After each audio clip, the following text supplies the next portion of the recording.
The sunshine came out for the match between the Atlanta Falcons and the San Francisco 49ers.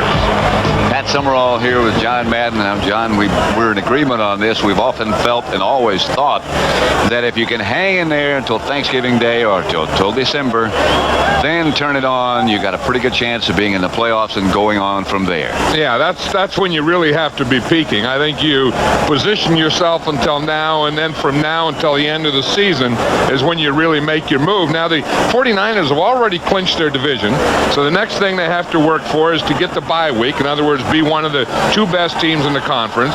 And then the thing that they have and they want to keep is home field throughout the playoffs. Now, as I watch the 49ers, I think they're playing the best football in the league, especially offensively. I don't think there's anyone playing quarterback better now than Steve Young.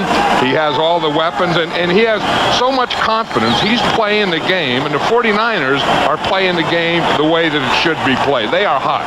Well, you know, with all that in mind, and as well as the 49ers are playing, the Falcons still have in mind a playoff spot now. What chance do they have? Can they still attain that goal? Well, you know, they have one of those things in boxing. They always say you have a puncher's chance, and I think if anyone has a chance to beat the 49ers, you have to be able to score a lot of points. It can't be one of those defense ball control type of games.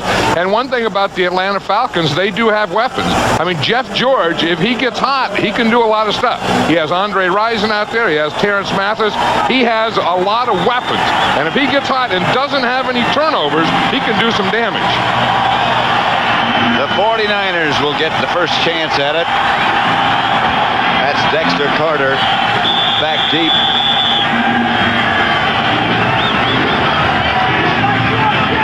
Sunshine, but rain at the same time. That was Scott Tyner who kicked off.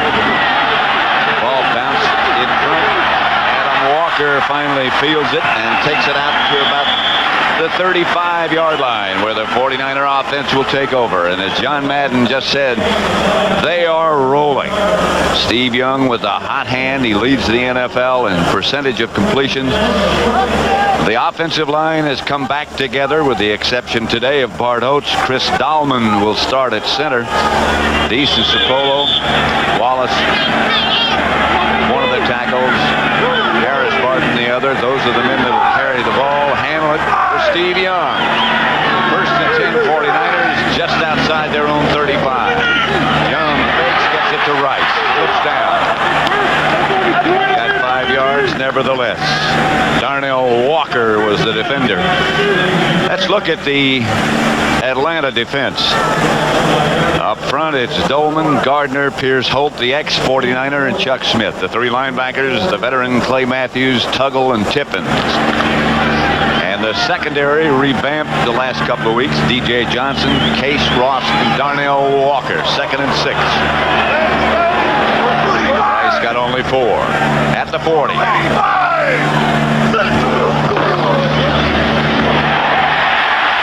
Taylor. And they do it with such ease and such a hurry. You know, one thing about this field, Pat, we know that it's going to be slippery. It rained this week. And then the other thing, it's high tide right now. And anytime you play here in San Francisco, and you can see the high tide was 1241, that tide is above the field level. So the field is always going to be damp, slippery, and slick. And I think that's a 49er advantage.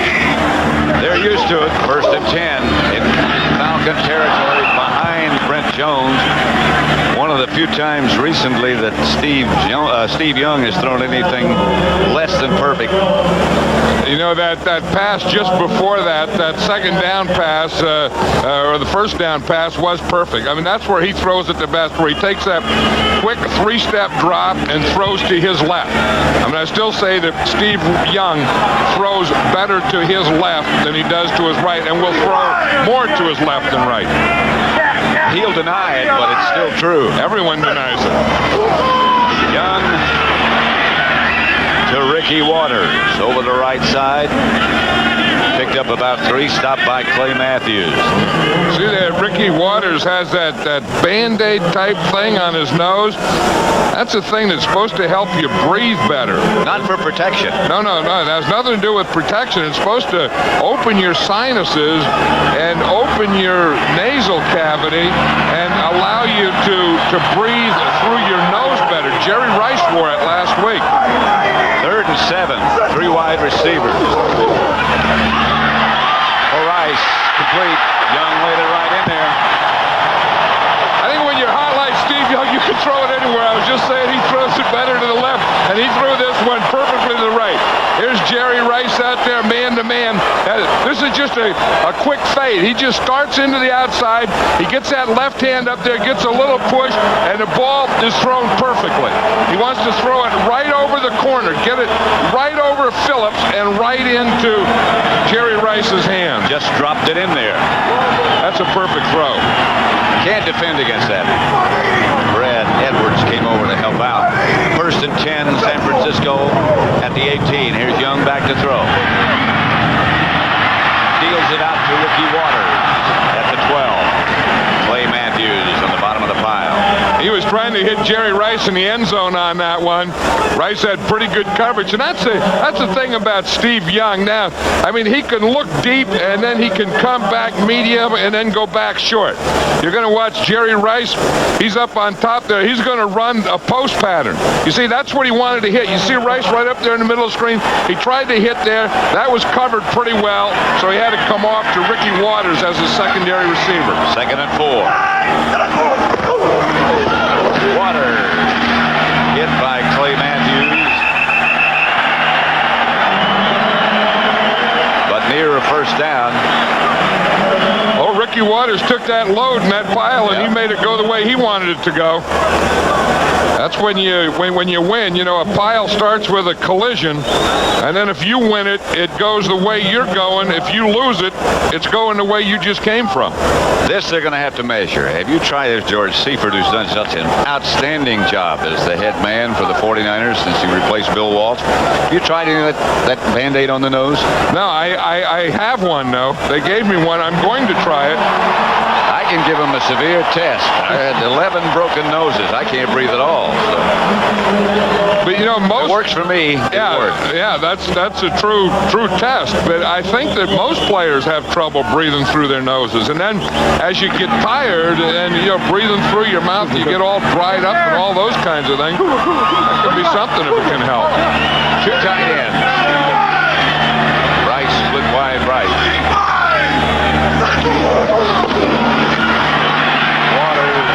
To the 10.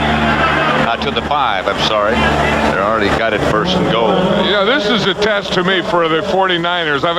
If there's any negative thing in their offense, I think it's being able to run the ball in short yardage and goal line.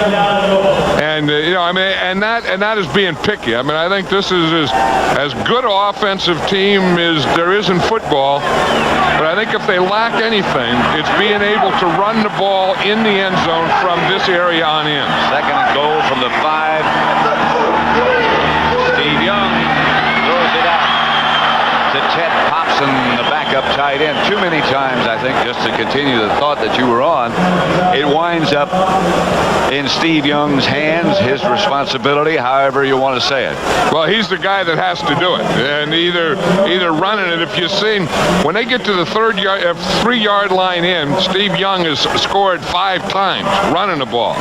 Floyd 3, Waters 3, Logan 1, and then passed the ball 4 times. So I think the closer they get to the goal line, the more the responsibility goes on Steve Young's shoulders. And he's been equal to the task.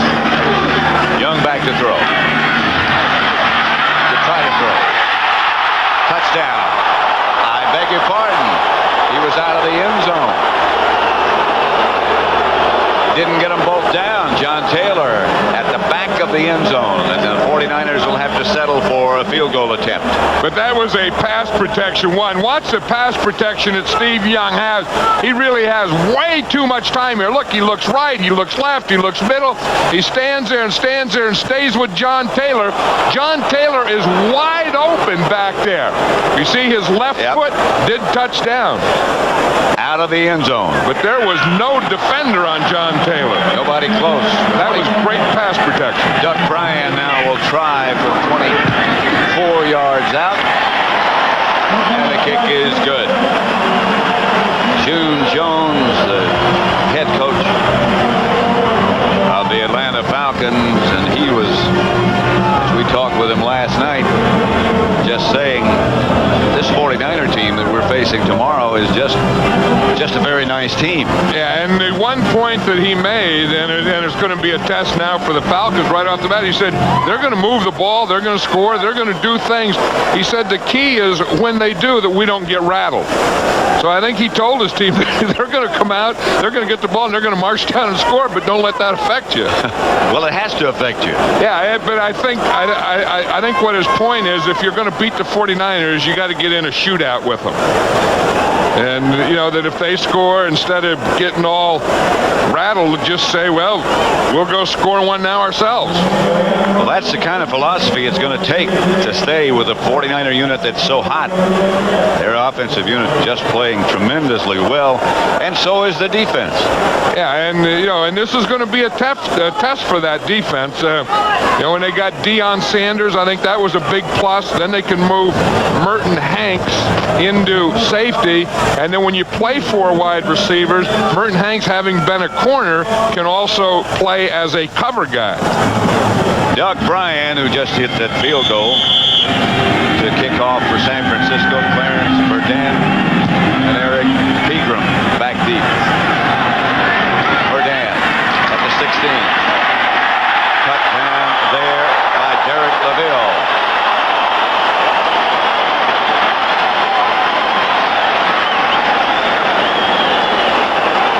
Tampa Bay beat the Redskins 26-21.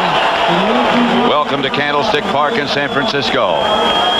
3-0, the 49ers lead it. And let's have a look at the Atlanta offense, their first trip to the field. Ken Richards, Roman Fortin, Zandowski, and Bob Whitfield. Greg Haywood and 4 wideouts. Risen, Mathis, Sanders, and Bert Emanuel. Emanuel goes right. Risen comes left. Looks across at his former teammate Deion Sanders. Here is Jeff George to Hayward.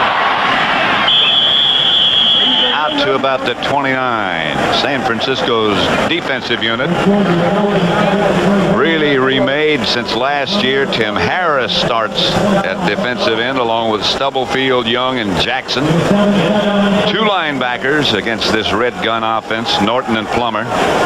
And 5 defensive backs as they start with their nickels. Sanders, Cook, Hanks, McDonald, and Davis.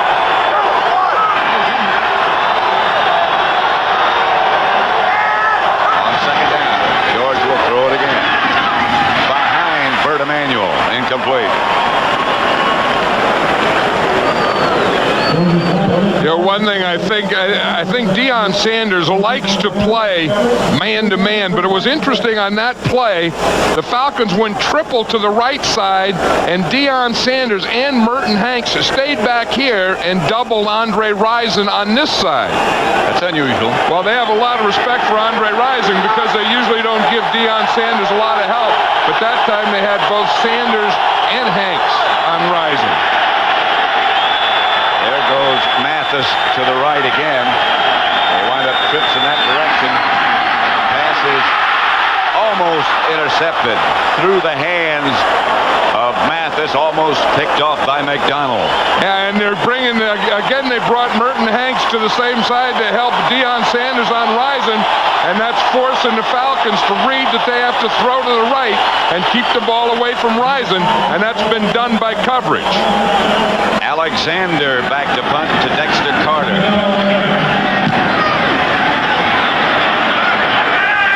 Dexter saying stay away from it. It takes an Atlanta bounce inside or right to the 25-yard line. 49ers will take over, leading 3-0. Flag on the play. Hold on a second. Way back at the line of scrimmage, a penalty marker down. I think that's probably in the area where it'll be against the punting team or the Falcons. Dick Hantack is the referee. 49ers will probably decline it.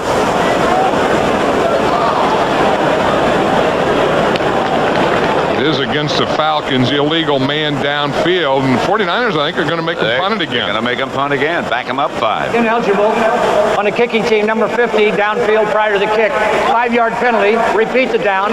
4th down. Ron George is number 50.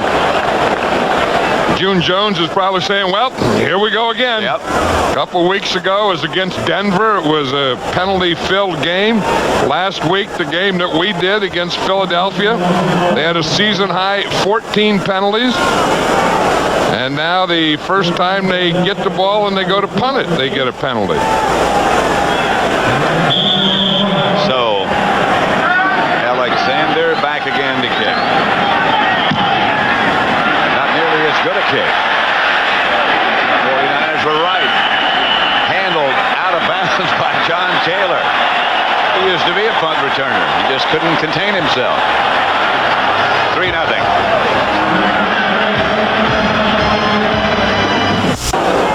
Back at Candlestick Park, where the weather has gotten better as the day has passed by. Rain and fog early this morning. Now the blue skies. Jerry Rice, by the way, with that pass reception earlier, has now caught a pass in 140 straight games, the 4th best in NFL history. 1st and 10 49ers at the Atlanta 48. Young. Rice, the intended receiver, just a little behind him. Might have been tipped by Tippins. Tippins was going out there. He was sure looking for that thing. You know, they probably, if they have one pass pattern that they throw more than anything, it's that slant.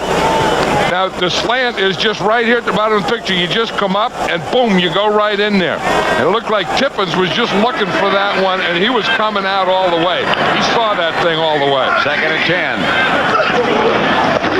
10. Young to Waters. By Clay Matthews. Got about 3.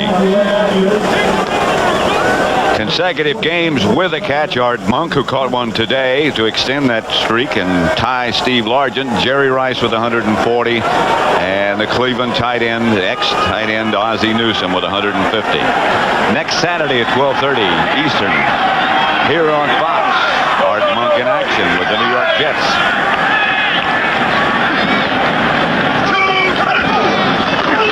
Throw it.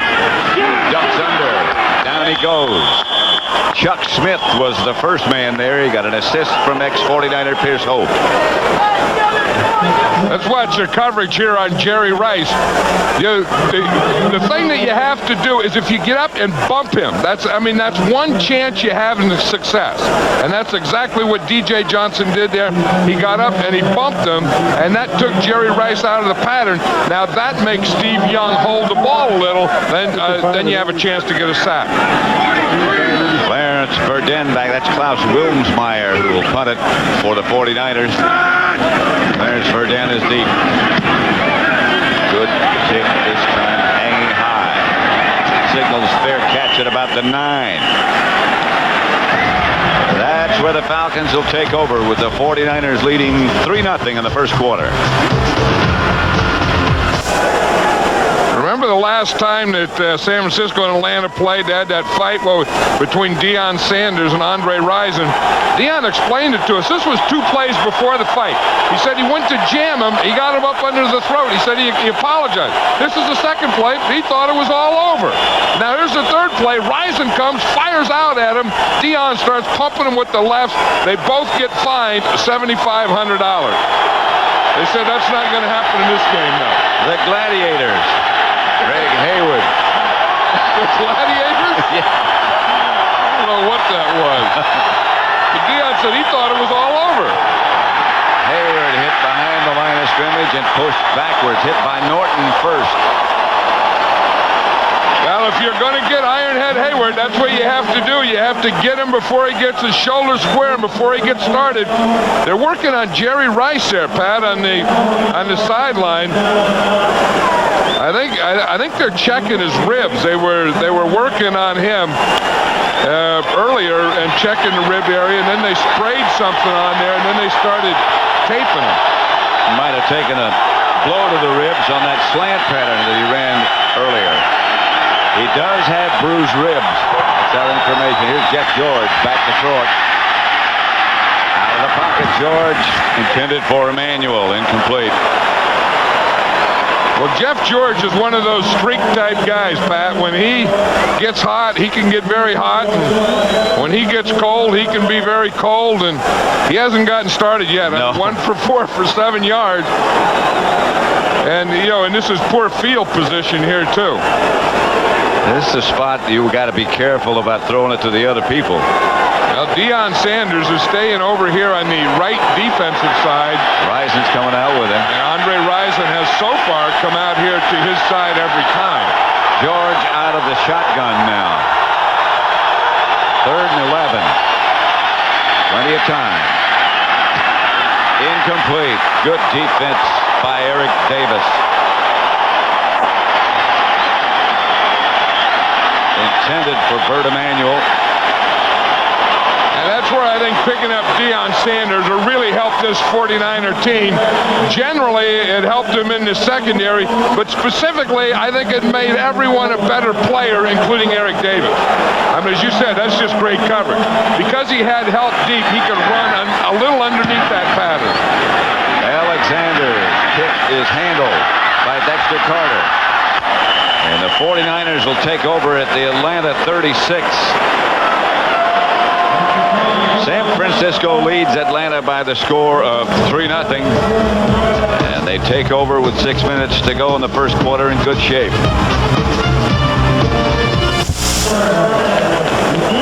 First quarter at Candlestick. San Francisco 3, Atlanta 0. Average starting field position today. Atlanta has been unfortunate. San Francisco has been a very opportunistic opening position. This time they start on the Atlanta 36. Rice in motion. Steve Young gives to Ricky Waters. Waters still running to the 20. Tripped up again by Tippins. Yeah, watch. What you do is when you have a big guy like a tackle, Steve Wallace, pulling for you, you just get right in behind him. When he cuts up, you cut up. Now watch how he reads his pull. See, he has his tackles going to pull. See, Wallace and the guard. Now you get right in behind. See, when he turns up, right there, Wallace turns up, you turn up. And when you turn up behind a big 290-pound guy, and you get past him, there's going to be an opening. You're smart. This is William Floyd. Floyd still fighting. Down to about just outside the 10. Oh, bar none! Did you see Dolman almost took his head off? Right now, for a McDonald's game break, let's return to James Brown in our Hollywood studio. And it's good. Terry Bradshaw called that the 3,300 PSI. Back to Pat. 2nd and 1, San Francisco. Young fake and through, intended for Floyd. Dolman put the pressure on. Well, that's that naked bootleg, and that's what happens when the end doesn't go for the fake. I'll tell you, Chris Dolman is on the outside. He's going to come here. Now watch, see the fake? Now he's going to go. No one blocks Dolman, and Dolman really unloaded on Steve Young, who was slow in getting up. See 56, they don't block him. They think that Steve Young can get away from him, get around him. But the way Dolman just zeroed in on number 8 that time. 2 tight ends, Thompson and Brent Jones. Rice and handoff is to Waters. He is stacked up. I don't think he made the first down. Now that time the pile went the Falcons' way. There's a guy in the bottom there, Jumpy Gathers. He's quite a player. You know, every offensive lineman you talk about in football hates to block against Jumpy Gathers. He's a big guy. That's number 97, gets that one arm there. He just caught him with that one arm, and he started bringing him right back. That was the end of Ricky Waters just running through anything. Don't run through old Jumpy Gathers' arms. 4th and 1. Waters is deep. Over the top and close. Maybe, maybe not. This is going to be a spot thing. Harry Rice is saying first down. All the Falcons are pointing the other way. Brent Jones pointed the Falcons' way. Yeah, he did. Steve Wallace took his hat off and started shaking his head. That means he doesn't think they got it. Once a big old tackle takes his hat off and starts shaking that head. That's a big hat, too. Yeah. In fact, in Steve Wallace's case, it's hats. I think he usually wears 2 of them. One on top of the other. Maybe we ought to explain that a little bit. He's had problems with a concussion. They didn't make it. Atlanta takes over. That was the area that I was talking about. If there's any deficiency in this 49er offense, and again, it's nitpicking, it's short yardage and goal line, and they didn't pick it up there in short yardage. Probably not nitpicking to them right now. They'll look for reasons. San Francisco 3, Atlanta nothing. Pat Summerall with John Madden at Candlestick Park. In San Francisco, the Falcons just held the 49ers inside their own 10, so they'll take it over. 1st and 10. From their 9, Jeff George. Back to throw it. Wide open is Mathis. Nobody even close. Mathis down the sidelines to the 49er 8-yard line. Eric Davis finally ran him down. See, what he did is he threw away from Rising. Again, they're doubling over here on this side, and they're leaving a man short on the triple side. See, they have 3 guys on this side, so they're a man short because they're doubling on the other side. Mathis comes here. He's free. They got caught in a zone. No one was clear to Mathis, and he just started out running Eric Davis, who makes quite an effort there and catching him from behind. 81 yards on that pass completion from George to Mathis. 1st and goal at the 9. The handoff is to Ironhead Hayward, and Bryant Young started him in the other direction in a hurry. What a hit. You want to talk about a guy that's playing well. Watch him right here. Bryant Young.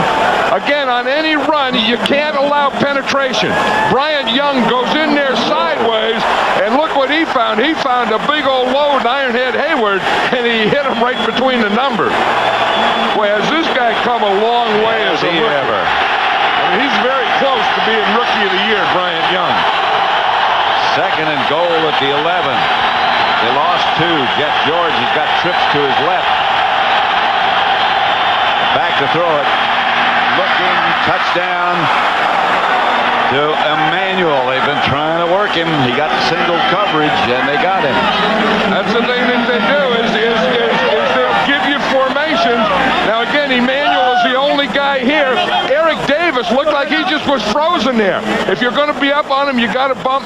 No one bumps Emmanuel, and he runs the post away from the formation. 3 guys on one side, Emmanuel over on the right side, isolated. Johnson for the extra point. Alexander's the holder.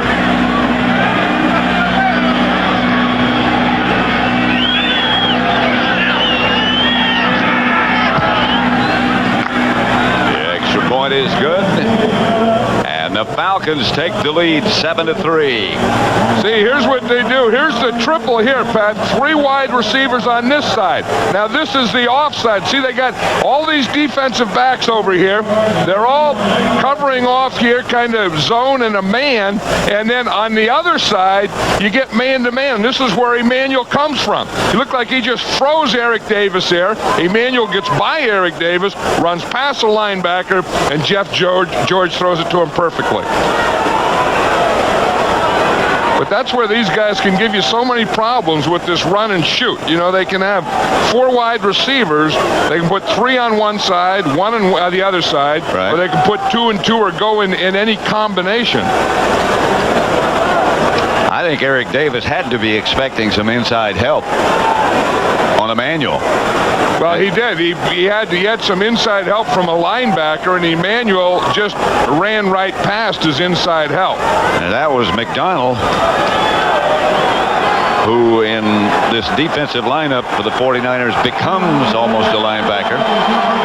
7-3, Atlanta leads. That was just Chuck Smith that we saw there in the sideline, the defensive end for the Falcons. They were trying to get a contact lens back in. Scott Tyner kicks off. It's short. Dexter Carter starts at the 15. Wrapped up there by Darryl Ford. Outside Candlestick. Yeah, this is what happens when you clinch your division early. The 49ers have this celebration, and we're having a little dignified celebration. Yeah, but now, here's the way you're supposed to do it. See, you have a thing in here, you just put your fingers right on it, too. There's an old tackle. Yep. He's had some potatoes. Yeah, he's whatever sinks, he eats. There's Steve Young back to throw it on first down. Fires it outside to Brent Jones. And the Atlanta defense and a gang of them get there in a hurry. And the 49ers realize that they're going to be in for a fight now, I think. You know, it was too easy. I mean, they had that drive, and then they kicked a field goal.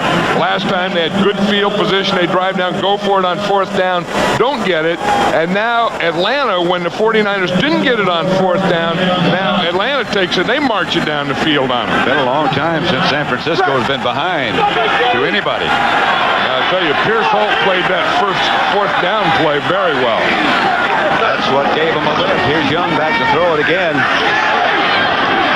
Brent Jones incomplete. Right now, let's return you to James Brown in our Hollywood studio. All right, Pat, a rough start for Jay Schrader and the Cardinals. 2 turnovers in 3 plays. Here's the second turnover. Chris Dishman stepping in front of the receiver. He takes it 36 yards to the end zone, and Houston is on top of the Cardinals 9-0. That in the first. Back to San Francisco. Pat Summerall and John Madden. Don't you know Jeff Fisher would like to win that game? Well, neither one of those teams have won too many games. That's right. Either one, anyone with a Buddy Ryan would like to win that game. Here's Young back to throw. Gets it outside to Ricky Waters, and they'll have the first down. Waters past midfield. D.J. Johnson made the stop with Kevin Ross. That's one thing about Ricky Waters. When he gets the ball, you never know what he's going to do. Sometimes he'll just run it straight up the field. Sometimes he'll go sideways with it. Sometimes he'll straight arm you. And on that time, he gave a little spinner. Well, he's sort of gotten away from that spinning move. I remember a couple of years ago, his father had to call him and remind him to go back to it. Yeah, to get back to the spinners and get back to some more straight arms. Young, time, Jones to the 15.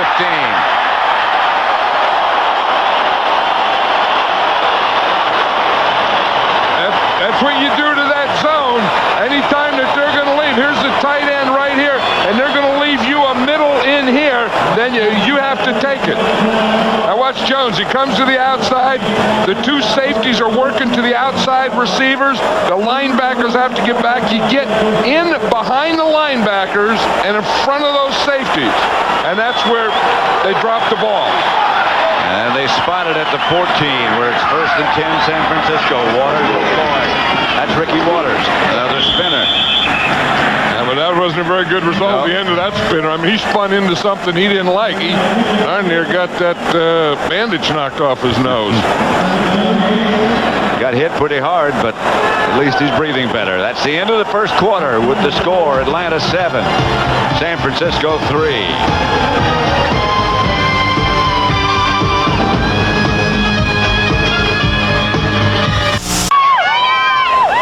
Second and about 8 for the 49ers at the Atlanta 12. Falcons leading 7-3. 49ers have won the divisional championship. Atlanta trying to keep their playoff hopes alive. But you can't sit on the championship and hope that people are just in awe. Young will throw it. Wheels it outside. Touchdown. John Taylor. Steve Young was really sharp on that one, Pat. He saw Darnell Walker was off Taylor so far, he had to throw it out there. Watch, here's Taylor. You don't even see the defender. He's off so far. He's off way too far down there. In fact, he's off so far, he doesn't even make the picture until John Taylor gets to the goal line. Where was he? I don't know. I mean, he was playing off. He was defending South San Francisco or Burlingame or something. You got to get up there on your guy when you get down there inside the 10. Woo! Bryan for the extra point with Wilmeyer holding. And the 49ers recapture the lead. San Francisco 10, Atlanta 7.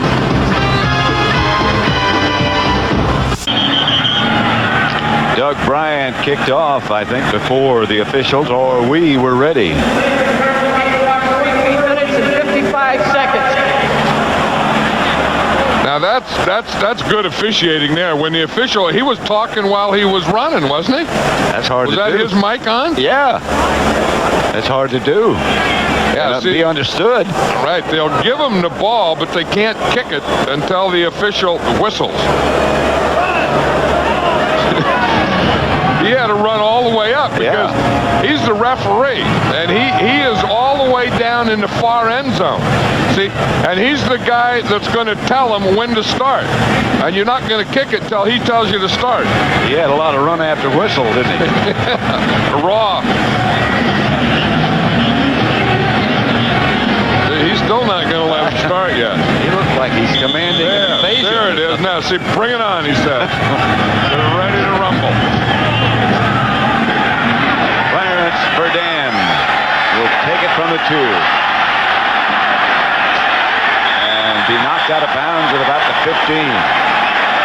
Lee Woodall, who sits down for the most part against this red gun offense, down on special teams.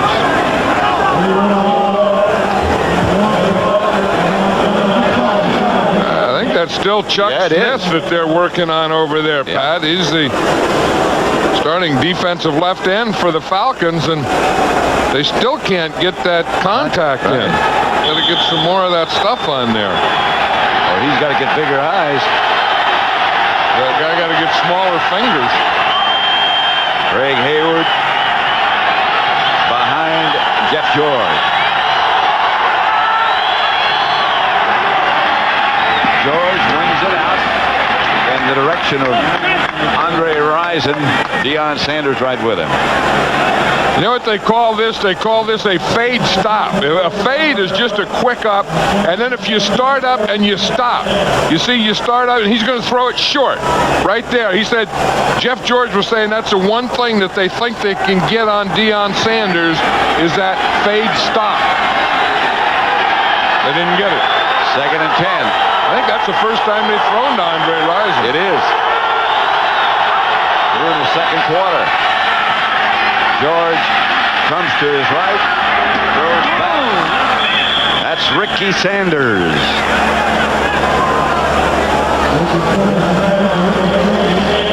You know, here if we talk about a stop fade, you just go like you're going to go on a fade or a quick up, and then you stop. You see, he gets his right arm up and tries to push Deion, and on a stop fade, you throw the ball short. The quarterback throws the ball purposely. On purpose. First down, Atlanta. At their own 29. 49ers leading 10-7. Greg Hayward. Ironhead picks up about 6 before he's brought down by Tim Harris. Yeah, Tim McDonald was in there too, and Tim McDonald was saying one thing about old Ironhead. You know, he's going about 265 now. You know, and that's down from 325 or whatever. But he says that Tim McDonald says you want to get a lot of body on him, but you'd like to get your body on him before he gets his shoulders square. If you don't, you might be going for a ride. 2nd and 5.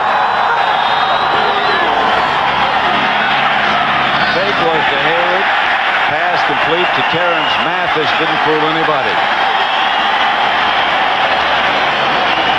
McDonald and Hanks all over that one. That's one thing about this 49er defense is they're a smart defense. I think having a guy like Merton Hanks, who's been a corner, who's been a free safety, whatever they bring out there, he can adjust to. If you need a safety, Hanks can make the safety adjustment.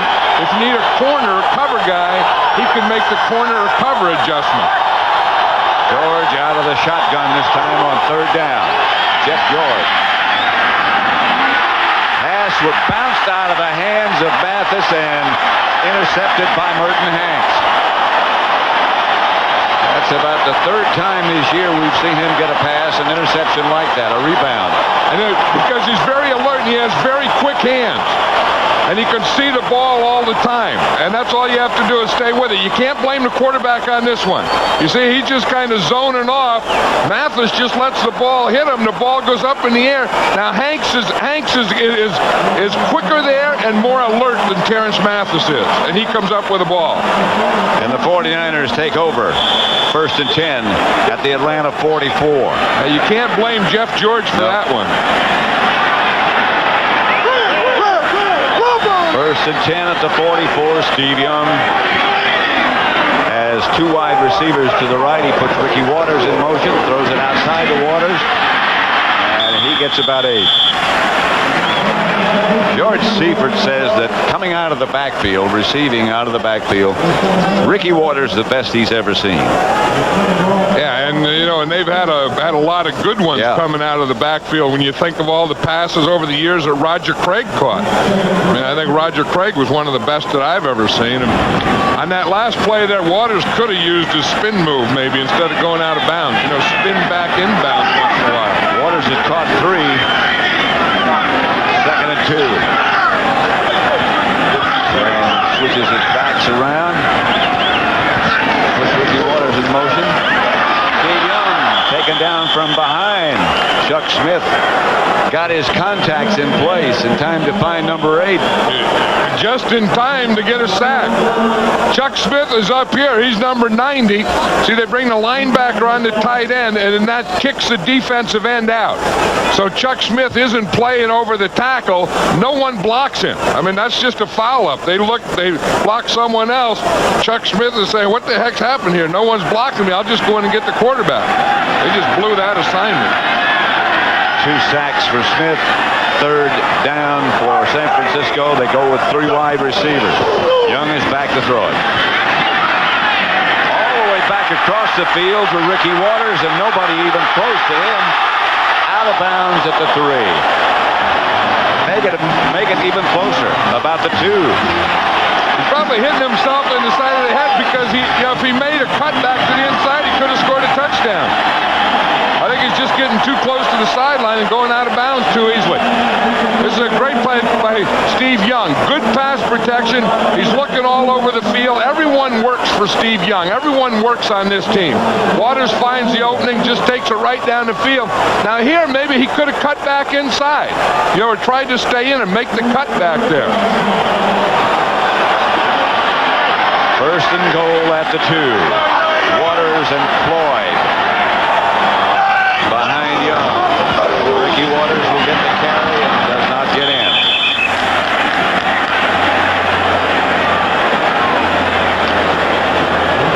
Rolled over like he might be either out of breath or hurting a little bit.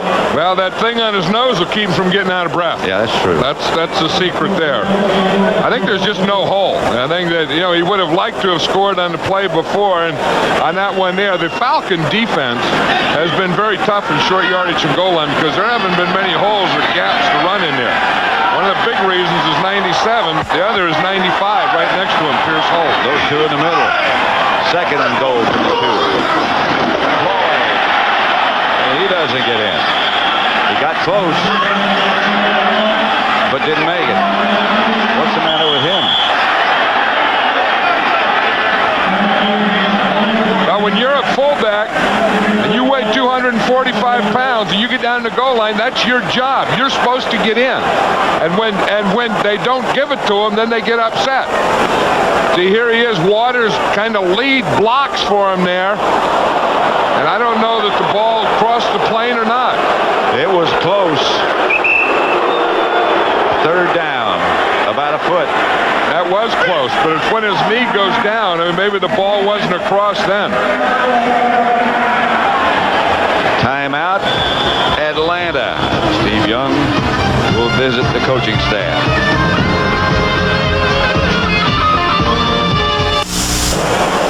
I think we can see here why William Floyd was mad. A little insult to injury. Watch him. He goes to get up there, and he just gets kicked. So he was mad because he didn't make that touchdown, and then he got double mad because he got kicked. Third and goal. Steve Young.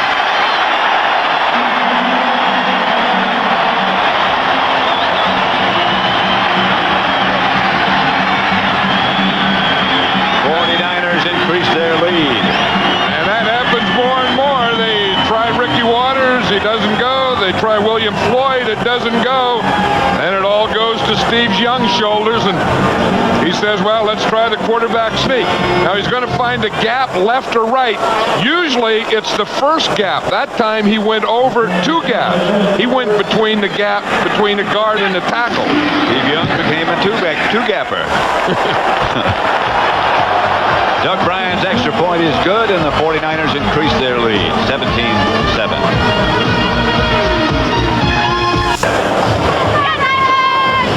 Back at Candlestick, 49ers lead is now 17-7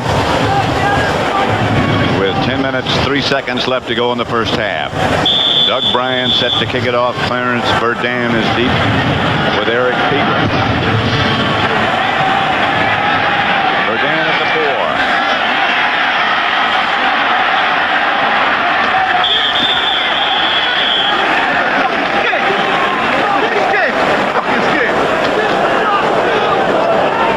The Falcons said that Andre Rison was going to line up the right sometime. You can see so far he hasn't lined up to the right at all. Every time he's lined up to the left, he's only been thrown to one time, and he has no catches. So Andre Rison so far hasn't been a part of this game.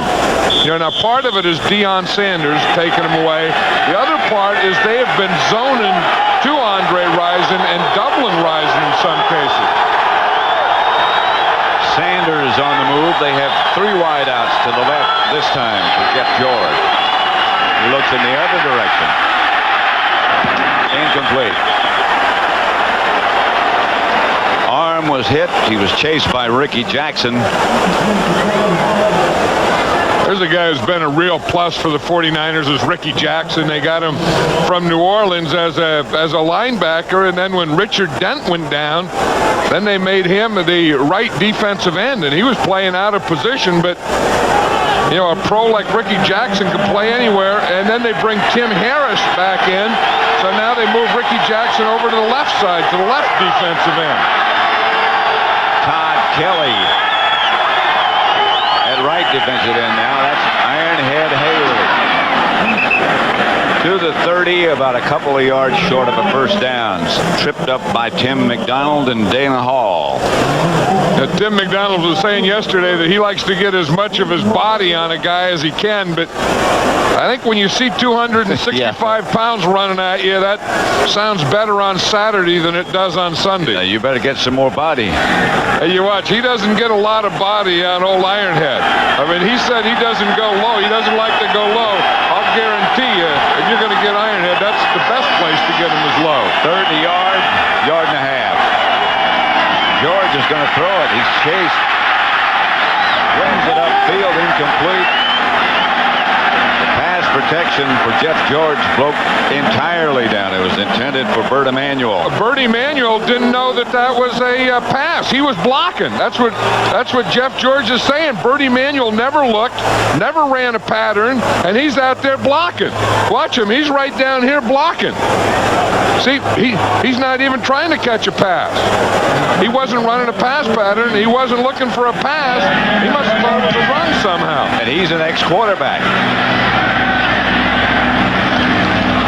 Dexter Carter dives to make the catch and does make it. Our Aflac trivia question: who was the last team to shut out the San Francisco 49ers? And I can't remember. We'll wait a second and give you a chance to think. The Canton Bulldogs. Could be. Although I don't think there were the 49ers when the Bulldogs played. No, they weren't. But you know, so that's wrong. Clay Matthews is playing here for the Falcons, and I remember when Clay Matthews Sr., his dad played here for them, not here in Candlestick, but played here in San Francisco, right, for the San Francisco 49ers. I played against him. Brother Bruce Matthews plays for the Houston Oilers. Been an All-Pro countless times. Here's Steve Young moving his backs one more time. First and 10 49ers. Young back to throw it. Gets it outside to Ricky Waters again. And he gets about 5. The question again, the Aflac question. The answer is not the Canton Bulldogs. Who was the last team to shut out the San Francisco 49ers? How about that? The Atlanta Falcons in 1977. 271 games ago. Who would have thought? That was a year before Mike Ken was playing for Atlanta. The way the 49ers are playing offense right now, I don't see another shutout for another 271 games. I agree. Here's Young. Jerry Rice, flag on the play. Penalty marker down on the play on the far side of the field. I think Harris Barton might have moved back too soon. Prior to the snap, offense number 79 simulating the start of a play. Loss of 5 yards. Still second down. Number 79. Oh, they said it twice. Yeah. Those poor old linemen, you know, they never get mentioned until there's a penalty. But here's Harris Barton right here. And he got mentioned twice on this play. Hey, he just moved a little quickly. You know, that's tough when that guy is outside you. That was very close. I mean, that was very close to the ball being snapped when Harris Barton doesn't do many dumb things. No. Simulating he doesn't do very often. Steve Young. Pass is picked off by Chuck Smith. Atlanta's Chuck Smith inside, and there's a flag on the play. They fixed his eyesight fine, didn't they? Well, that's the thing that they've been working on. This Falcon team has been working around taking away that slant. They've had a linebacker out there. That time they had their defensive end out. Touchdown signal now. A delayed touchdown.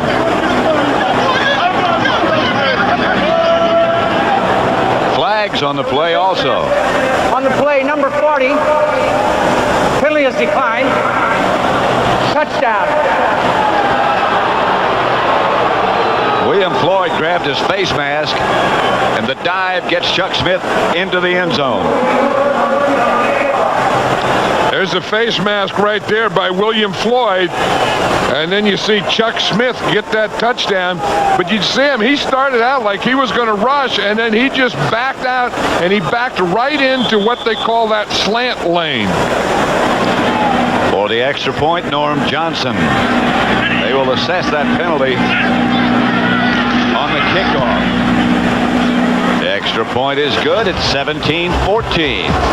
Well, you talked earlier, John, about a shootout. Atlanta felt they had to get into one, and they are.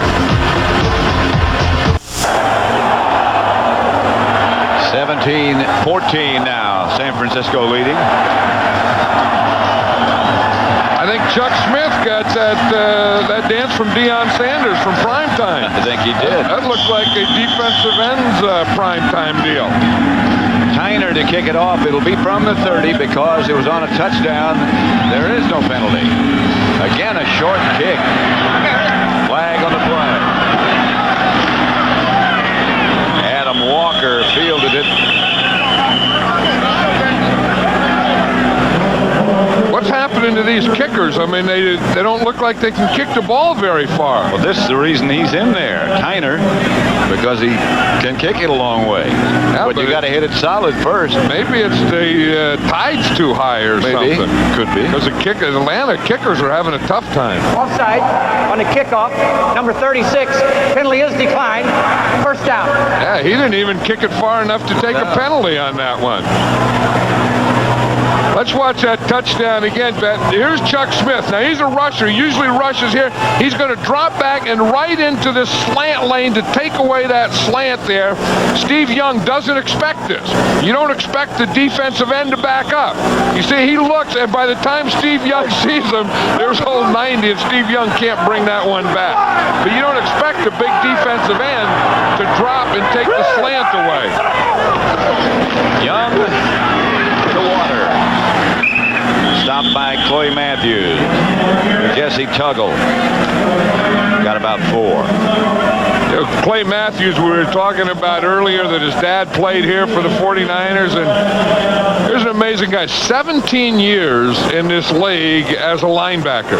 And, you know, when we were talking to him last week about that, he said, it's just that he hasn't been hurt. He said that's one thing, but the other thing, he just enjoys playing. He doesn't think about retiring or quitting.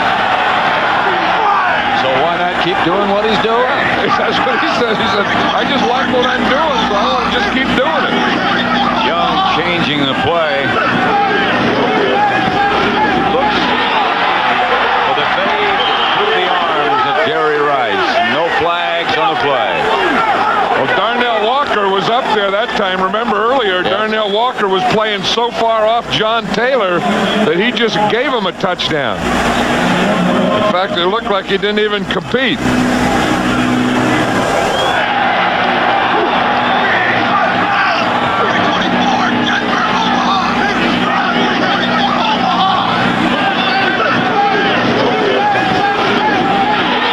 That was Steve Young audibilizing that one to Jerry Rice.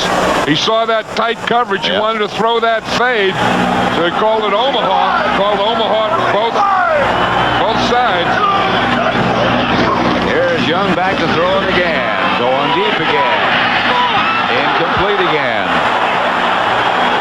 McCaffrey, the intended receiver. Now, they found someone out there. I think it's Darnell Walker that they want to work on. You see, they did it up here. Jerry Rice goes against him, and then they bring it back. That time it's Phillips because they went to a nickel defense, but they wanted to work on that right side. So they go to Rice, then they take him out, then they put McCaffrey out there and try and do it twice in a row. Both times the Falcons had pretty good coverage by 2 different guys. Clarence Verdin back deep. Klaus Wilmsmeyer's punt. Good kick. Verdin. Got around one corner, got one good block, and he's got a blocker in front now. Waters took him out of bounds, I believe. Dedrick Dodd. Did he get a block, though? That one block was by Brad Edwards. I mean, number 20 came flying out of nowhere. Everyone's congratulating him, but that's one that the guy doesn't see coming.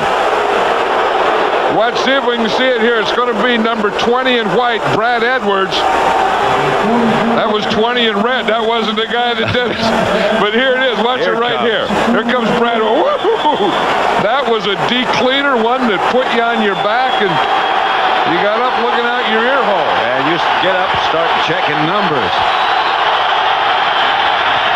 Atlanta at the 49er 49. Jeff George with time. Incomplete. Intended for Terrence Mathis. This is one of the things the Falcons put in for this game that Jeff George thought could be pretty good. It's what they call dash. And it's done from the shotgun, where he takes the ball and then he runs to his right or to his left. And he gets outside his tackle area. So he has his rollout when he's up under the center, like he is now. And then when he gets in shotgun, he has what they call dash. And he likes it. 2nd and 10.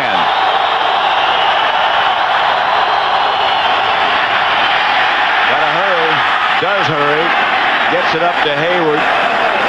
Sidearm. George gets up in a little pain. I'll tell you, Bryant Young was on him that time, and he made him throw it. It was a screen pass to Ironhead Hayward. But you're going to see, here's Young right here. He's going to get the pressure. He comes on a stunt.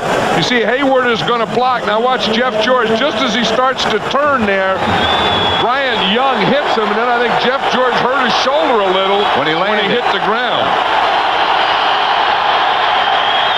Atlanta is 0 for 4 on 3rd down conversion. George out of the shot. Blitz coming. Handled reasonably well. A flag on the play. The sack works. The blitz works. It's Burton Hanks.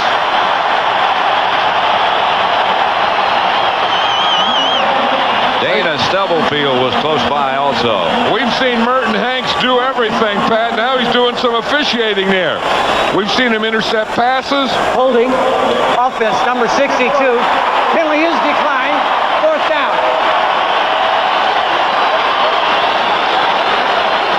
Well, we've seen him intercept. We've seen him cover in zone. We've seen him cover in man. We see him blitz here. Watch, Jeff George almost lost that ball. He sure did. He was trying to flip it to Ironhead Hayward. Luckily, he didn't, and he got it back as he was sacked. Alexander's punt handled by Dexter Carter. And the 49ers will take over at about the 25. Don't forget, Saturday at 12 noon Eastern, 9 a.m. Pacific, to start your NFL Saturday with a Fox NFL special as JB, Terry, Howie, and Jimmy get you ready for Saturday's national matchup between Barry's Lions and the New York Jets. That would be Barry Sanders. It's a Fox NFL special this Saturday right here on Fox.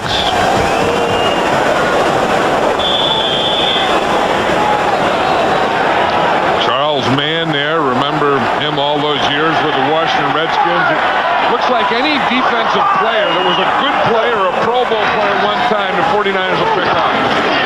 Brett Jones takes the pass from Young.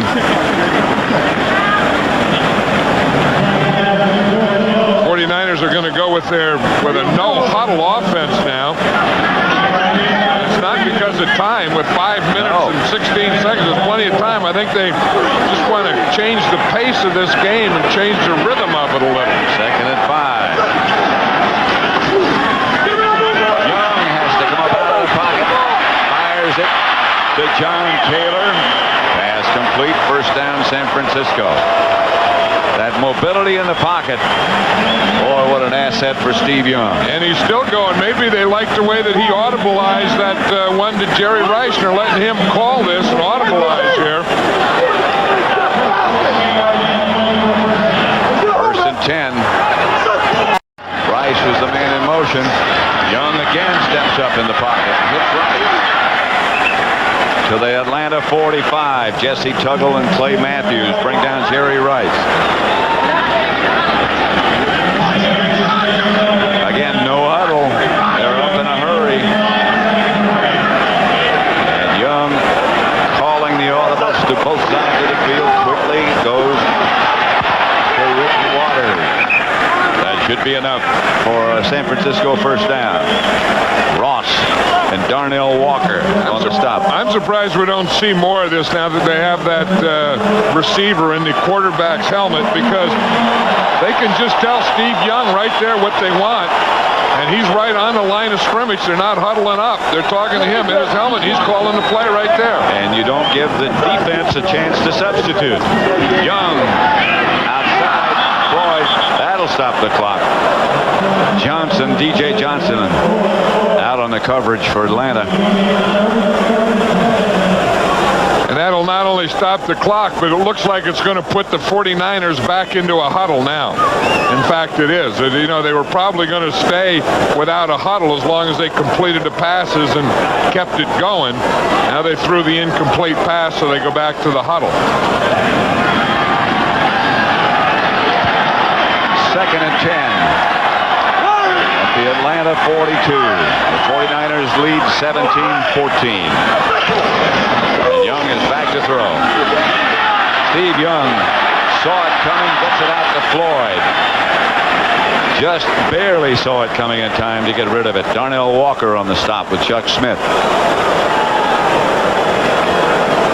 You know, George Seifert was a coach at the University of Oregon when June Jones was a quarterback there. June Jones was a quarterback at Oregon, then he transferred. He ended up playing at Portland State. The guy that George Seifert's right there was Gary Kubiak, the quarterback coach, but June Jones, and then he played for Mouse Davis and ended up with that run and shoot. Run and shoot was developed. San Francisco takes a timeout. They have 2 left.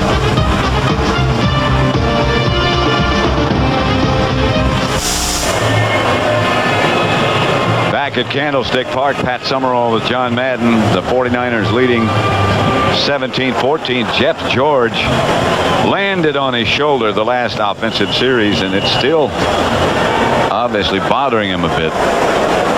And you know, and the tough part of it, it's that right shoulder, and you can just see that right now it's affecting that throwing motion. Bobby Hebert is his backup. Waters and Dexter Carter now are the running backs. Flag on the play. Young gets a free one. Chased by Gathers, but Young's got too much speed for that. Kevin Ross. Fumble. Atlanta gets the ball, but don't forget there's a flag on the play back at the original line of scrimmage. I think that's a new thing with Steve Young now, that when he runs, first of all, they're going to try and deck him and steal the ball. Defense, number 90. 5-yard penalty. Chuck Smith, again, is number 90.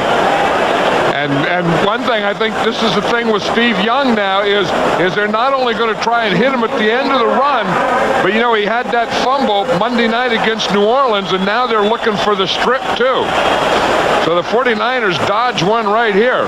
That Penalty against Atlanta. They were offside. Gathers gets a rest. He's quite a guy.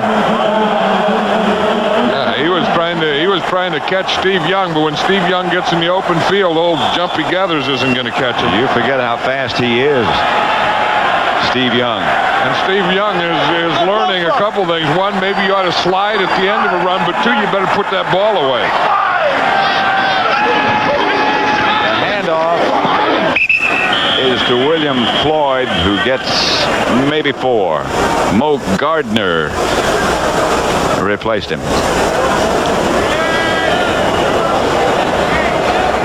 Watch your quarterback with Steve Young. You know, you talk about a guy with intensity. Just watch his eyes and the feeling and the emotion that goes into everything. And when he looks to his right and he's going to cut there and he sees what's coming and then he feels what's coming when someone strips it with that out of his left hand. He was looking at a lot of stuff. Young again out of the pocket, and again he's going to take off. Takes a hit, doesn't lose the ball this time. Jesse Tuggle hit him.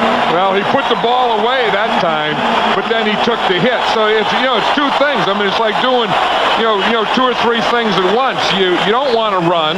That's what he says. Now, if you do run, you don't want to take a hit. But if you're going to take a hit, you want the ball to be put away. He gets the first down. Good, he's a lawyer. We get the 2-minute warning. 49ers by 3. That's Dexter Carter they're working on there, Pat. They look like they're trying to stretch his groin.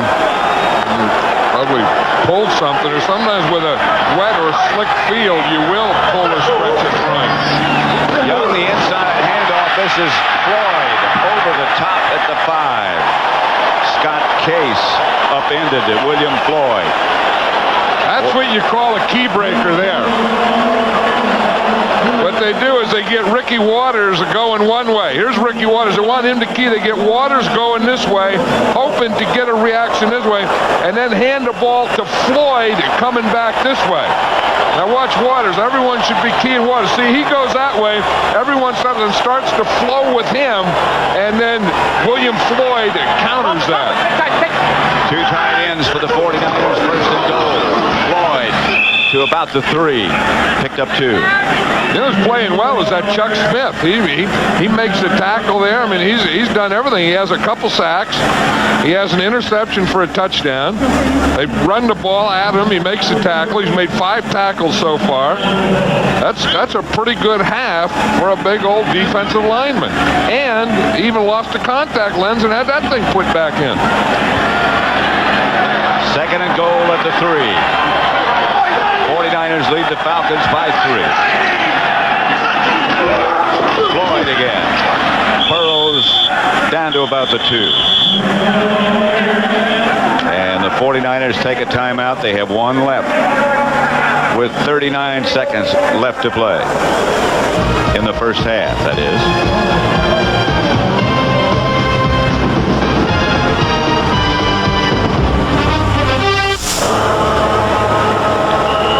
Don't forget, coming up on the Dockers halftime, James and Terry will have all the scores and highlights from around the league on this 14th week of the 94 NFL season. That's all coming up on the Dockers halftime. Said something newly married about JP. Is he getting married at halftime? Maybe. I'll be doggone. Here's Young to throw it. Gets it outside to Ricky Waters, who just walks in. The 49ers add to their lead.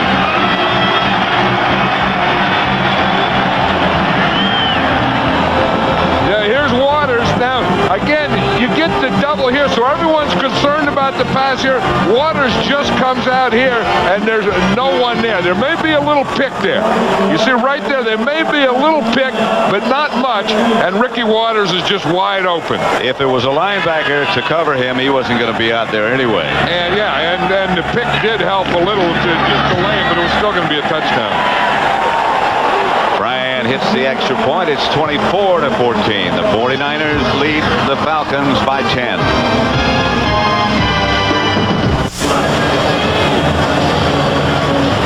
24-14. Here's Waters again. Now he's just going to go to the outside. Tippins looks like he's worried about Young running, so he's kind of controlling that. Wallace is blocking him, and Steve Young just throws it right over his head to Ricky Waters, is all by himself in the end zone. That one looked almost too easy, didn't it? Behind the back after he caught it. It was so easy, nobody even joined in the celebration. Oh, the first one was Steve Wallace there. He was there somehow, I think, just because he was the closest guy. Yeah. There's Gary Kubiak, who's the quarterback coach, and Steve Young says that he's really helped him because he just tells him, don't feel that you have to go out there and win the game yourself. You got all these other guys, and just get the ball, deal it off, and let them win it too. Brian kicks it off to Verdun. Room up the middle for a moment. Fumble.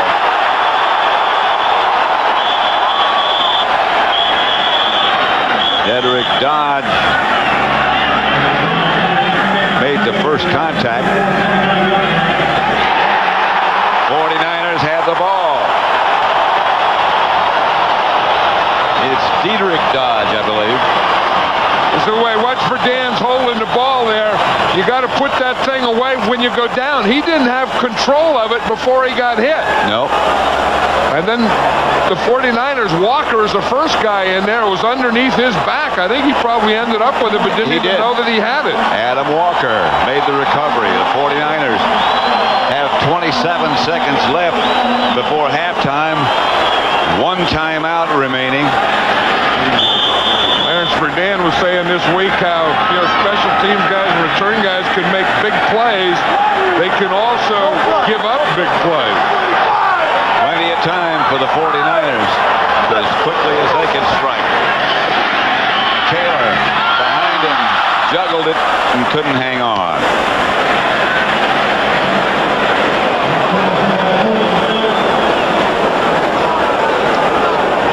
Steve Young will be listening now for the play. It's interesting when you listen how you open your mouth. You can always tell when the quarterback is listening when he opens his mouth. There's Mike Shanahan. He's the offensive coordinator. He's done an excellent job. Boy, has he ever. He really has this offense going.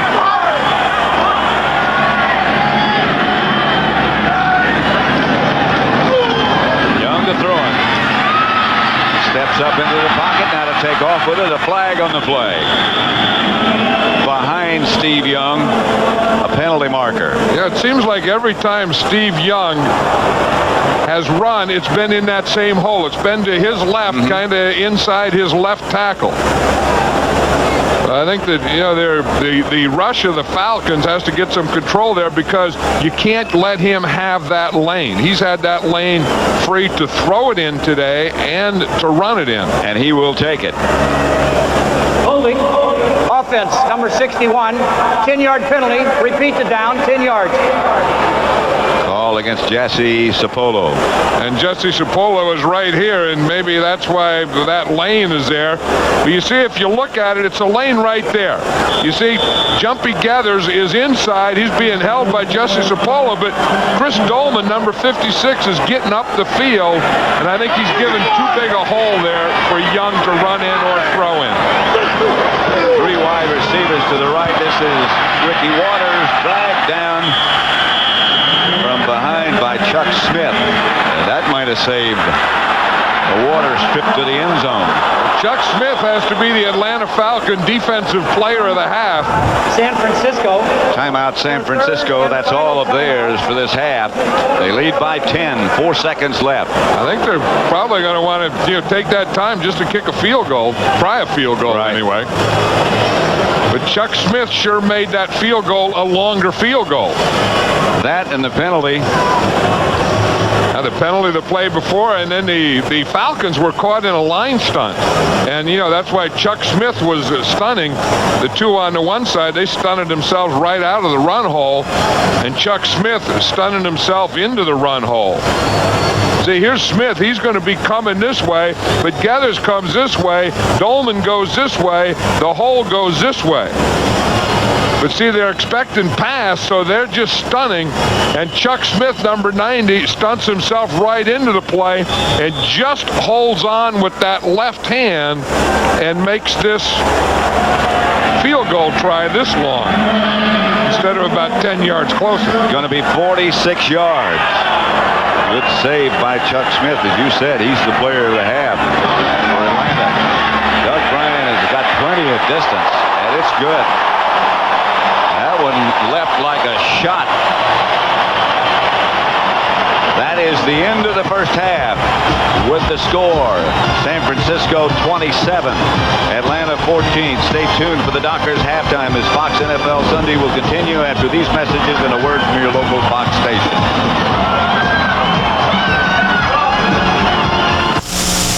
This is the Dockers halftime. 100% cotton, wrinkle-free Dockers. All right, back here in Studio 7, James Brown along with Terry Bradshaw. Dockers halftime, San Francisco up by 13, indicating you were right. They do want home field advantage badly. Well, JB, I don't think it's any surprise the 49ers want this football game. You can just look at the highlights and find that out. There's a nice little hug. Deion Sanders, last time they had a fight, this is the way to start the game. Everybody ought to hug before a big game. Bert Emanuel back in the end zone, man out of Rice University. Jeff George finds him. Touchdown pass. Now Steve Young back to John Taylor. Excellent little out move. Then he runs over the cornerback. There's another touchdown. Now, let's go to the highlight package again. Steve Young says, Chuck Smith, where did you come from? You're supposed to be rushing me. He's a defensive lineman, drops off in coverage. He gets into the end zone for a 36-yard interception return. Atlanta's playing good. 49ers are just playing better. Sanders and Rising have kissed and made up, but Sanders has held Rising to Zippo catches in the first half, 27-14. 49ers on top. In Detroit, back and forth affair there. Two teams fighting for playoff hope. A lot of big plays in this game. Still look for Young Barry Sanders will throw an option pass for the day's over. He may do it. He may do it. Barry Sanders, 10 carries for 94 yards and a touchdown in the first half. And, of course, Detroit leading that one by 3 at the half. In Cleveland, the Giants are nursing a 1-point lead. We said Bill Belichick had to be a little concerned about the Giants. In fact, he has been. Dave Brown got his starting job back, sat on the bench, finds over the middle. Aaron Pierce, the tight end, sees the linebacker, sits down in between them. It's a zone defense. Whammo! Dave Brown gets him with the football. Surprising score. This is very surprising to me that the Giants are beating the Browns in Cleveland at the half. What was that noise again? I don't know. Whammo. Whammo. I like that one. Okay, 7-6 the Giants are whammoing the Browns by 1. In Anaheim, Mario Bates, 3 touchdowns for the Saints. Saints comfortably ahead of the Rams. In Houston, it is a 12-10 lead as Jeff Fisher, head coach of the Oilers, looking for his first victory. In Kansas City, the Broncos are leading the Kansas City Chiefs by 4. And in Seattle, it's a 1-point game as Marshall Faulk is at the 1,000-yard mark. More scores and highlights after this.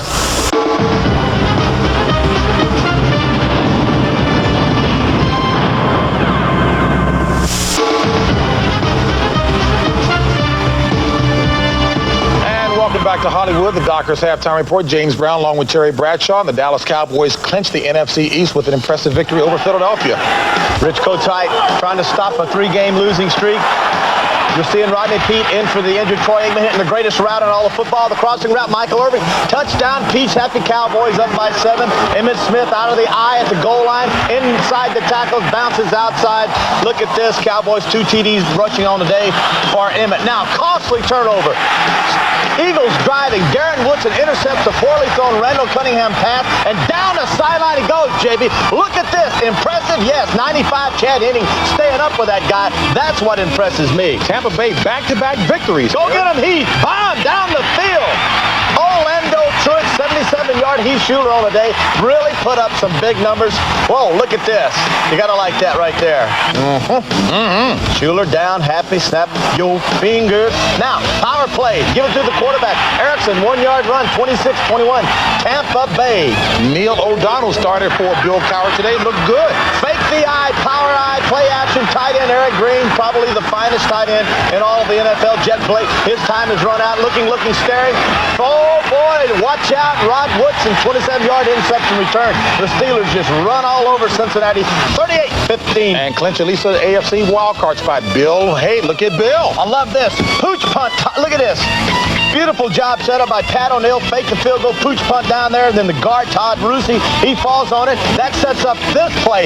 Don't do it, Boomer. Don't throw an interception. Okay, I will. Ricky Reynolds, he steps in front, takes it down. Can you believe this? 24-13. Jets have got to be sick. And improved to 7-6 due to the New England Patriots. And that sets up next week right here on Fox, our first Saturday game. Of course, it all gets started with the pregame show at noon. Then the Lions and the Jets, a game that could have some big playoff implications. Then on Sunday, doubleheader action, Terry. You gotta love this.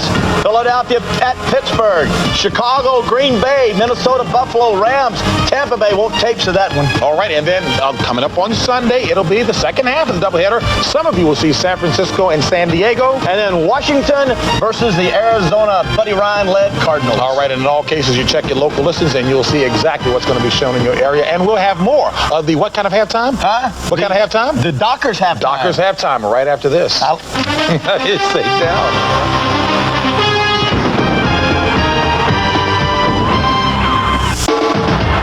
You're watching Fox NFL Sunday. This first half highlight is brought to you by MCI Proof Positive. Well, you don't get to see a lot of defensive linemen get interceptions at all. And then when they do get an interception, they drop off in a zone, you don't get to see them score a lot of touchdowns. In fact, I think maybe here he was out of bounds, but it's okay because he takes a divot right there about the 3-yard line, and they still gave Chuck Smith the touchdown. I guess maybe they figured he's not going to get that many chances, so why not? No, I mean, it was a good design because the 49ers like to run those slants, so you want to take those lanes away, and you can put a defensive back in that lane, or you can put a linebacker in that lane, or in that case, you can put a defensive lineman in that lane. 27-14, the 49ers lead Atlanta. Here are the halftime statistics. Look at the 49ers in offensive plays. Yeah, and if you look at the Falcons thing, I mean, in any game you have to be able to run. I mean, if you only run for 11 yards, that's not enough to keep any defense honest. And the other thing that the Falcons had to eliminate, or felt they had to eliminate, were those turnovers, and they had 2 of those in the first half. And the other thing is some success on third down. They're not able to convert on third down. So the run and shoot really hasn't been efficient this first half. It could be just the shoot. Forget about the run. Yeah, and part of it is the 49er defense. I think that Ray Rhodes, their defensive coordinator, has a good scheme. They have great players playing it. And then, and they're just better on defense and covering than the Falcons are at running patterns. And Andre Rison, surprisingly, has been very, very quiet today. So Doug Bryan will kick off for San Francisco to start the second half. Clarence Verdun back at the 5. Starts one way, then hits the other. Flag on the play. They're going to bring it back. Flag came from the middle of the field, and it was hurled back toward about the 30. Well, there's 2 of them. Yeah. Dick Hantak kicked one of them. One of the flags. I think it was his flag. I think you'll see Dick Hantak probably pick that one up, because I think it was the one that he threw. One was thrown, as you said earlier, it was launched. Dick Hantak doesn't have one. On return, number 46, 10-yard penalty, first out. Hey, you're going to see right there, Charles Washington, number 46. That's a hold. No doubt about it. Yep, and that'll usually bring 2 flags. I mean, he just did it. He just reached out and grabbed him with his left hand. So the Falcons start deep in their own territory now, their own 14. Eric Pegram, who had a big day here last year at Candlestick against the 49ers, will open behind Jeff George. George wheels outside to Ricky Sanders. He can get something going over there if he'll throw to that side of the triple. If you look where he threw earlier in the first half, he threw two out of 3 deep in the middle, none out of 3 deep to the right, and he hasn't thrown anything deep to the left. And then he was 0 for 2 under 15 to the left, 4 for 6 in his touchdown in the middle, then 0 for 1 for the right. So he spread it out, but he hasn't been very effective. He only got a couple of yards with that completion. Here is George for Andre Rison, covered by Deion Sanders. Yep, that's the matchup, and they're not fighting, they're not doing much talking, they're not doing much anything. Here you just see it. This is just man-to-man out here. Andre Rison is trying to run that fade. Deion Sanders gets that bump in there, then gets that left arm inside. Now, what that left arm does, that brings you up the field with him and brings you right into where he has to catch the pass. That's great technique. 3rd and 8.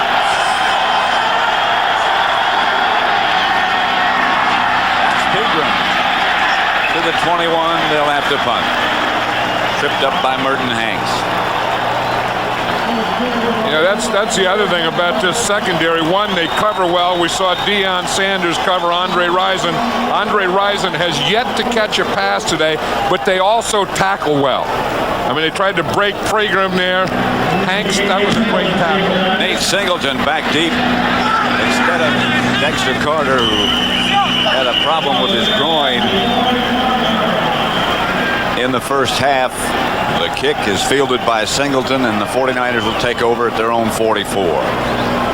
It seems like every time the 49ers get the ball, they have great position, and every time the Falcons get the ball, they have terrible position. I don't know what this discussion with the 2 officials is about, but it continues. We're having more and more of these discussions with the officials in this year 1994 than we've ever had in the history of this league. They used to call it, mark it off, and play it. Now they call it, talk about it, mark it off, and play it. Delay on the receiving team. Delay on the receiving team? Well, it was probably some kind of spike or something, or Singleton took the ball, or someone must have taken the ball. Dexter Carter. How can the receiving team delay? The only thing that they could do is take the ball. Delay the game. Receiving team had more than 11 men on the field at the time of the snap. 5-yard penalty. The yardage makes it first down. That's the other way you can do it, is just have too many guys on there. But that's a delay? Yeah, I don't know why that would be delay. It would seem like the penalty would be having 12 men on the field. Jeff George back into the offensive huddle.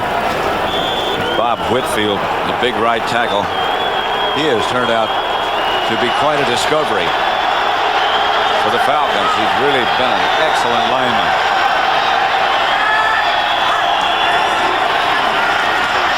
George with time. Gets it to Mathis. Maybe he had a first down before he's knocked backwards by McDonald and company. Yeah, that's Mathis's third catch, I think, today, Pat, and he's been pretty quiet because it seems like Mathis catches around 10 or 12 balls per game, and in this game he hasn't caught many. In fact, none of them caught many. And as we said earlier, Rison has yet to catch a pass. But the Falcons just haven't had those drives going where they've been able to take the ball and drive it down the field and have a lot of guys do a lot of things. 1st and 10, Atlanta. Jeff George changing things around. Back to throw. Flag on the play, and the pass is incomplete.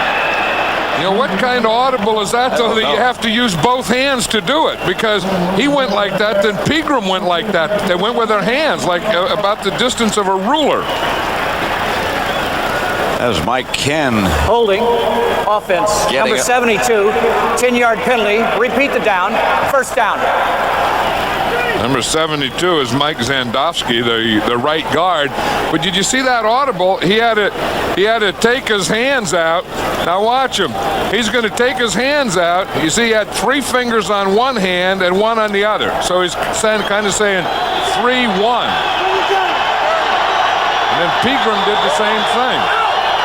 Mike Ken was shaken up and left the Atlanta offense. This is Pegram. And again, last year, he had just a tremendous game against these 49ers, 190-plus yards. McDonald knocked him out of bounds. Yeah, what the Falcons have, remember we were talking to Jeff George, they have what they call hand checks, you know, and sometimes he'll grab his jersey and the other guy grabs his jersey to acknowledge it, or that time it was just a 3 and a 1 or whatever. And but it's tough once you have to get those hands up underneath the center and then bring them out and give everyone hand number signals. 2nd and 10.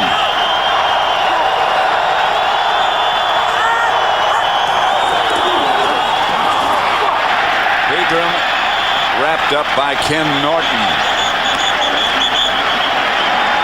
Ken Norton's proud of himself for reading that one. And again, that's the thing that you have to do, is you want to get in the backfield before the ball gets started. And you see Norton does that. He gets there, he reads the play, they block out on Harris, and he just steps up before Pegram can get started at all. So it's 3rd and long, about 10.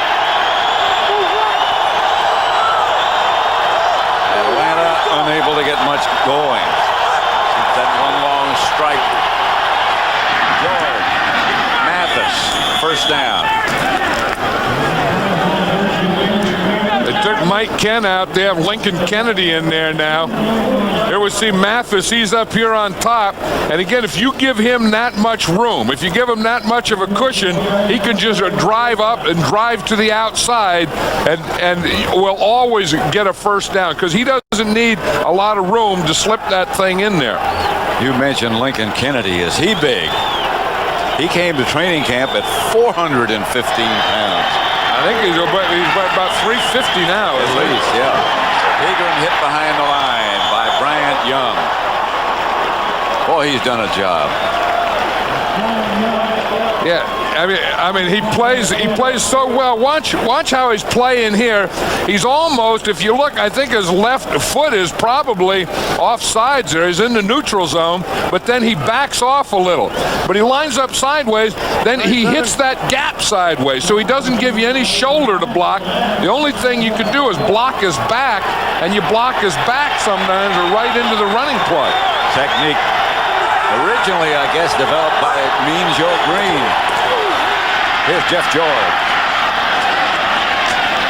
Pass is complete to Eric Pegram into 49er territory. About 4 yards short of a first down. Merton Hanks made the tackle. I think it was missed a couple times. I think it was missed by Norton and Toy Cook. Here's Lincoln Kennedy. He is big. You know, I saw him last night in the elevator, and was it him or the elevator? No, it was him. It was in the regular, not the freight elevator, but I'd say he's about 3.5 spins. Yeah. He's not 4 spins. He's less than 4 spins, but more than 3. Here's George. Whips it sidearm again. This is Ricky Sanders down to the 49er 30, and that'll move the sticks. You know, that's what Jeff George can do. I mean, he can whip that thing in there.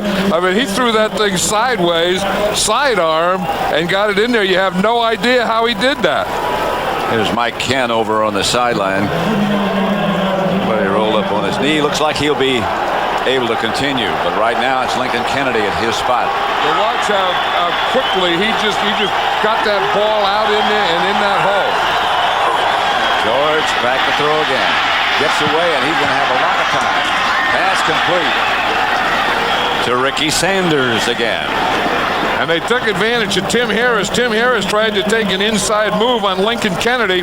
Lincoln Kennedy just knocked him to the inside, and then at the same time, Jeff George stepped outside of him. And that's what gave him some extra time here. You see, they catch him inside. See, here he is right here. Now he'll get caught right there. He gets caught inside. Lincoln Kennedy gives him that little bump, and then Jeff George can get to the outside. First down, Atlanta at the San Francisco 19. Again, that audible. Or that signal. That's that old 3-1. 49ers blitzing. George. The pass is picked off by Merton Hanks. Merton Hanks with some room. Still on his feet. Lateral to Deion Sanders, who dropped it. And finally, the 49ers held on. And George Seifert's doing some coaching. You see George Seifert there. Merton Hanks kind of pushed him off. George Seifert went over and said, never lateral the ball. Jeff George threw it off his back, and Merton Hanks intercepted off his back. 49ers take over.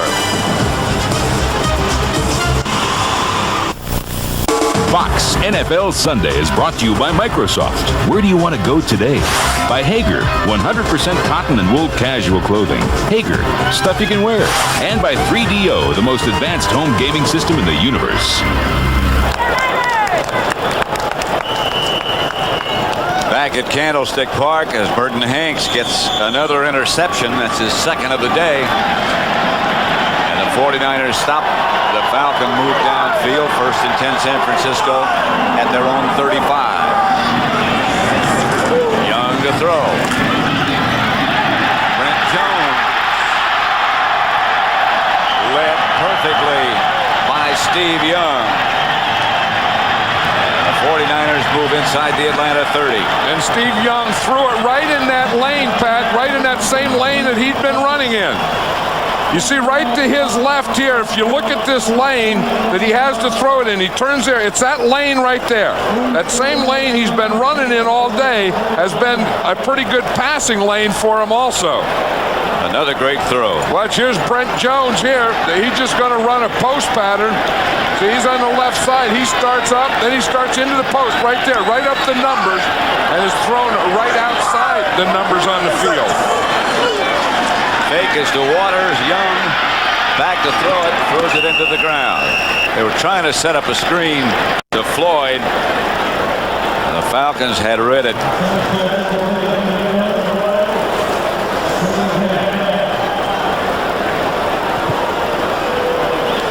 You know, one thing we always talk about how Steve Young or the 49ers move the ball around.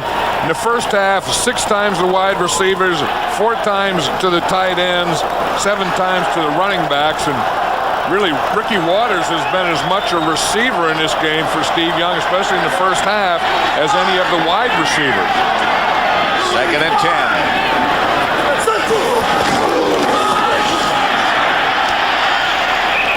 Ricky Waters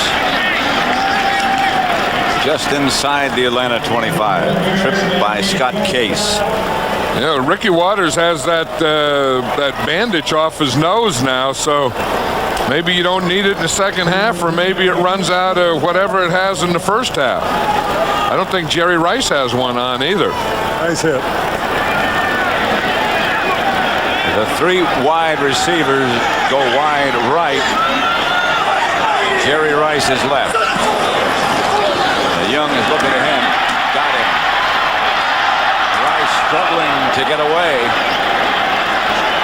D.J. Johnson hung on. You know, of all the things you say about Jerry Rice, I mean, you know, he's such a good receiver and he's smart and he can go deep and he can go short. He blocks, he does it, but he's also a tough guy. Jerry Rice is a very, very, very tough guy. D.J. Johnson is down.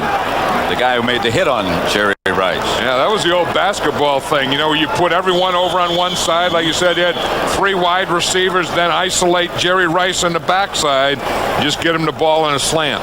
They let him work. On Fox. 49ers are a little bit short of the first down. They lead 27-14. Injured Atlanta player is D.J. Johnson. D.J. Johnson was down that whole time out there. He was covering. He was covering against Jerry Rice. I think he got hit by his own guy, Scott Case. They come in to hit Jerry Rice. I think Scott Case hit D.J. Johnson.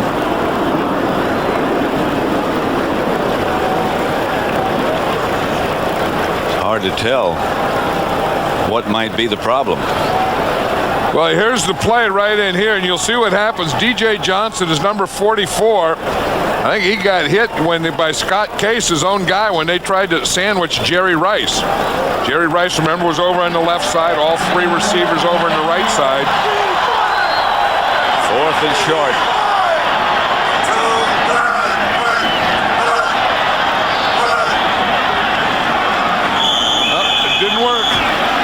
They tried that old 4th down, draw them off sides. If you don't draw them off sides, then just kick a field goal. So they'll have 2 timeouts left. Try to add to their lead.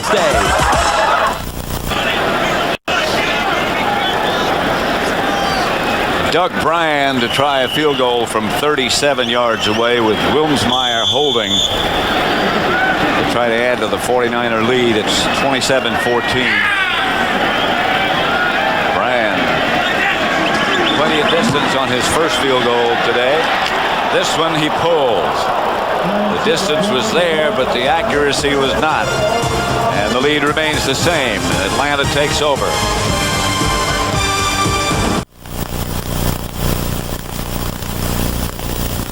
Fox NFL Sunday is brought to you by Dr. Pepper and your local Dr. Pepper bottler. Dr. Pepper is just what the doctor ordered. The Atlanta locker room. Still don't know what the extent of his injury is. 1st and 10 on their own 27 is Atlanta. 49ers have changed their entire front 4 on defense. George just does get rid of it to Eric Pegram. Right now for a McDonald's game break, let's return to James Brown in our Hollywood studio. Pat, I know you know the answer. How do you beat an all-out blitz? Well, you beat the man-to-man coverage. Brett Favre, 47 yards to Anthony Morgan. Morgan to the end zone, and the Packers in front by a touchdown. Under 6 in the 3rd. Back to San Francisco. Pat Summerall, John Madden. 2nd down and 7. Atlanta at their own 30.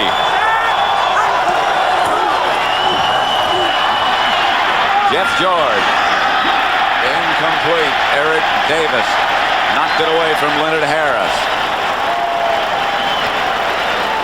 Yeah, this is a way, again, on the other side is where Andre Rison in. They had Harris over here man-to-man by himself on Eric Davis, and they're throwing away from the side of triple, but that was just perfect coverage. Okay, now here's what the other side looks like. Here's Andre Rison up here on top. See, they have three wide receivers on this side right here, so they're trying to get the 49er defense to react to the three wide receiver side and then go one-on-one on the side away.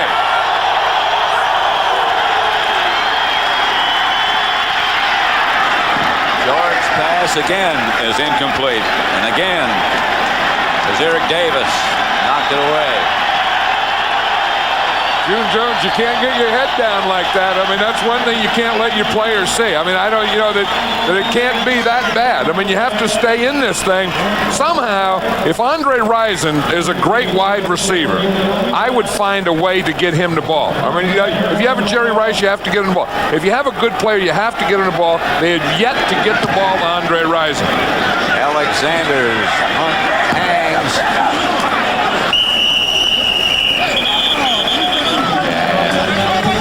San Francisco will take over at about their own 42-yard line this Thursday on Fox. 49ers 1st and 10 at their own 42.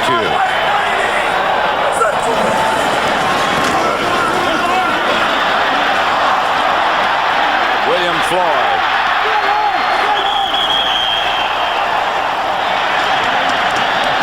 Ross and Case knocked him out of bounds. Boy, bar none looked good on that one, Patty. He had patience. He let his blockers work for him. You watch him. He's going to start to the left here, and then he has his guard and tackle pull. He kind of dips in there. He kind of waits for Harris Barton to make that block right there, waits for John Taylor to make his block. He really used his blockers well. We saw Harris Barton's block. Here's a Ricky Waters block, and a block and a hold. That was right at the end there. 1st and 10. Young wants a timeout. They'll have one left. This game summary is brought to you by Budweiser. Turnovers, Atlanta has 3. They wanted to avoid those. San Francisco just 1. Falcons have gotten 7 points off that turnover. San Francisco got 10 as a result. Steve Young, 19 out of 30, 243 yards, 2 touchdowns, and the 1 interception, which led to the touchdown by Smith.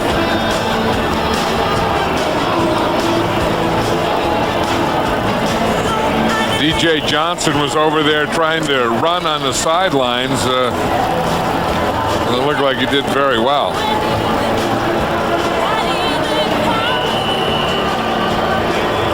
Yeah, that's what the whole thing is about here in San Francisco and these 49ers. I think not only Dion wants the Super Bowl, but you know they've been in the championship game. They've lost to Dallas the last couple years, and they're tired of that. They want it. It's not just being in the playoffs or championship game. Young to Waters. 1st and 10. Waters.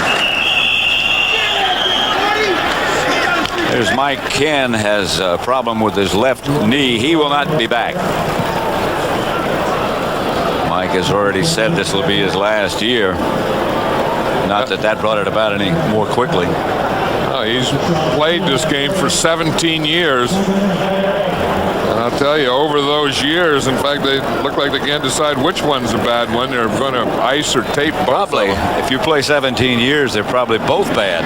Yeah, and not only the knees. I mean, you can go up and down those legs. 2nd down. Old 24 Detroit.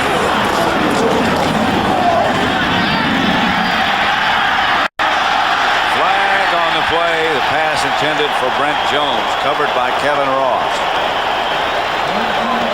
And Ross knew it too. Did you see him throw his hands up? That was an audible. We heard Steve Young say 24 Detroit, 24 Detroit. Anytime they see man-to-man coverage, they're going to take a shot. We got another conference down there. Now we got it. Defense, number 36. First and 10, spot of the foul. That's Kevin Ross there. You're going to see his left hand. You see the left hand come in there just on the 8 there. That was what they called because the right hand was okay. He was trying to get that left hand in there and turn him. And they caught it.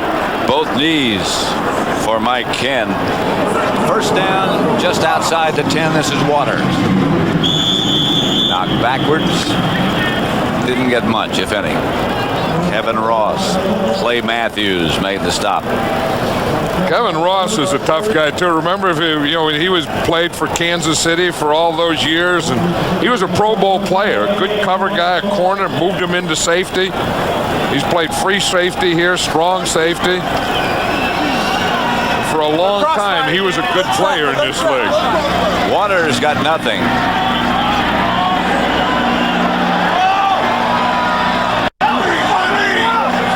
Second down. Young. Rice. Cut down at the 2 by D.J. Johnson. Well, Johnson must have been okay.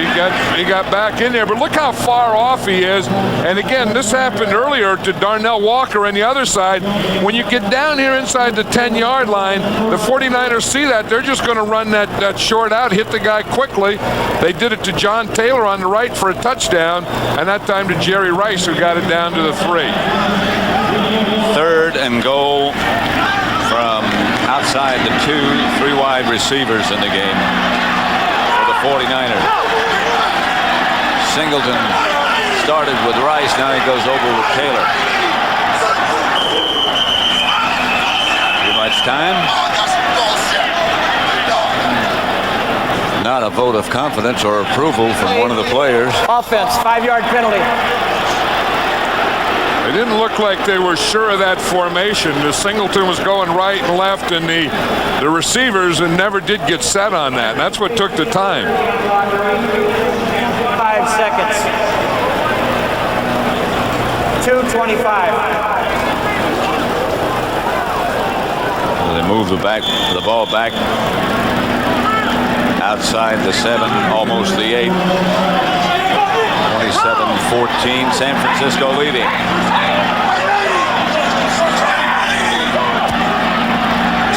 Waters the motion man, and here's Young to throw it. Is that hold?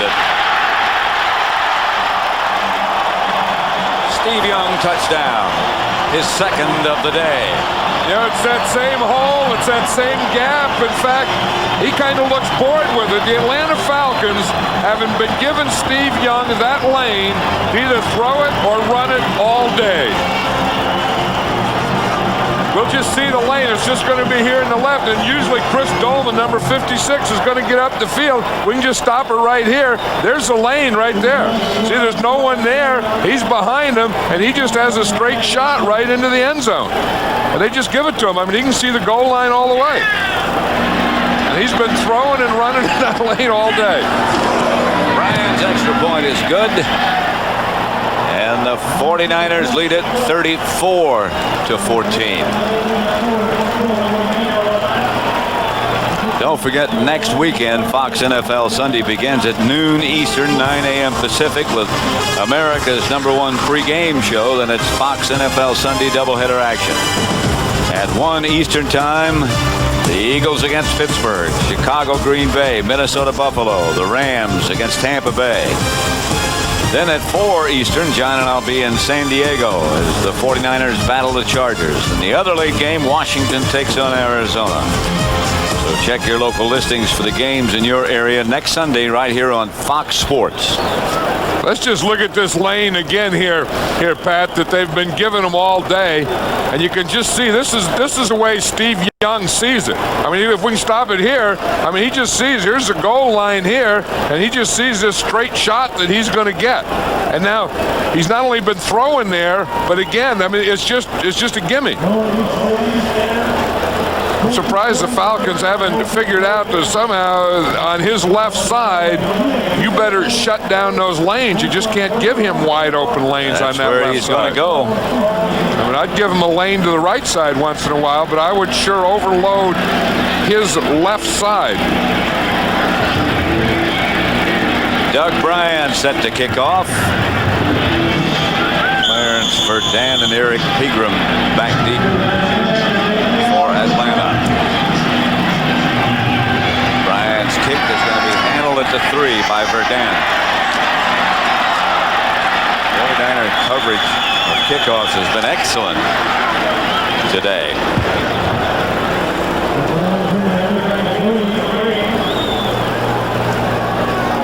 Since we saw the 49ers lose to the Eagles earlier this year, look what they've done. Their margin of victory. And they're not going to hurt that today, it doesn't look like. 34-14 they lead. You know, a big part of it is just having the best players. And right now, I think they're playing better football than anyone in the league. The other part, a little part, are these throwback uniforms. They're 9-0 in these throwback jerseys. They believe it. I don't know if they do or not, but I know George Seifert believes it. And that's the important thing. I mean, George Seifert is probably the most superstitious coach in the league. I mean, whatever he does and they win, he's going to continue to do. They use the throwback jerseys, they win a game, then they lose one, so they go back to the throwback jerseys, and they're wearing the throwback jerseys this whole season, and they haven't lost in these throwbacks yet. Second down, Pegram got 8. Last carry, George back in the shotgun this time. Fires across the middle to Terrence Mathis. Mathis gets out of bounds, stops the clock, first down Atlanta. Yeah, the thing that is still surprising to me is that they haven't gotten the ball yet to Andre Rison. You know, I mean, that was, you know, part of it, again, is Deion Sanders. Part of it is the 49er scheme because they started doubling Andre Rison. And part of it, I think, is Atlanta, that it's also your responsibility. You got to get to the guy, the ball to the guy. First down. There's Rison. He gets almost a first down, if not. And he has to be frustrated. I mean, you can just tell by the body language. One, being down 34-14 will frustrate you. And two, not catching a ball when you're a wide receiver. That'll kind of double frustrate you. So he got about 3 or 4 things going there for old number 80. He did get the first down. Just shy of midfield, 1st and 10 Atlanta.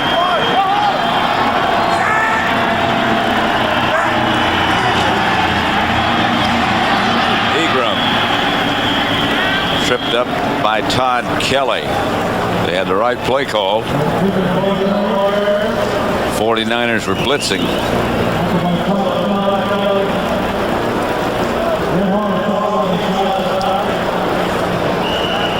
And that's the end of the third quarter with the score: San Francisco 34, Atlanta 14. Fox NFL Sunday will continue after these messages from your local Fox station. Kill your remote. Clock News today, only on Channel 2. Andre Rison just got his first catch. He's only been thrown to 3 times. You can see he's lined up on the left side every time, and Deion Sanders has lined up against him every time. Second down. George, incomplete. Intended for Ricky Sanders. Toy Cook back there with him. Again, I think that, you know, Deion Sanders has just proven that he's just the best cover guy there is in football. There's a lot of stuff flying around here today. Have you noticed that? Yeah. But I didn't know that some of that stuff that was that old would still be flying. We're close to an airport here, but I don't know. It looks like some of these things are practicing or something. 3rd and 7.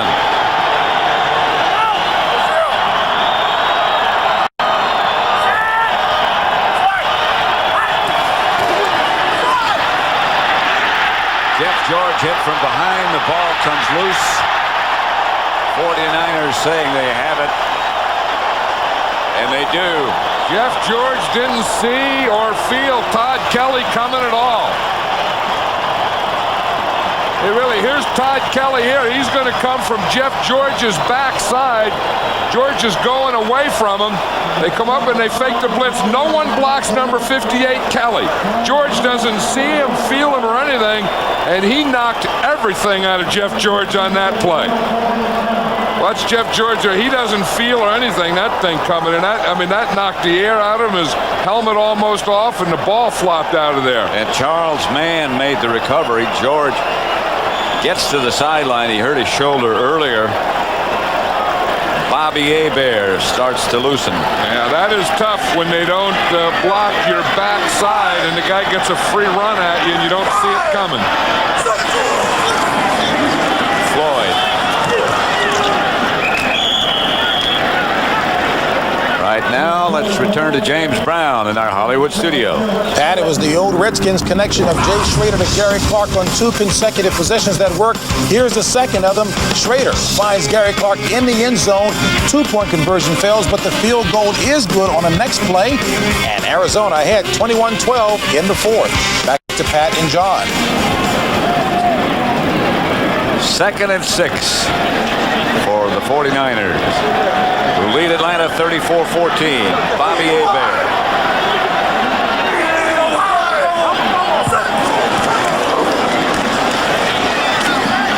Not much for Waters.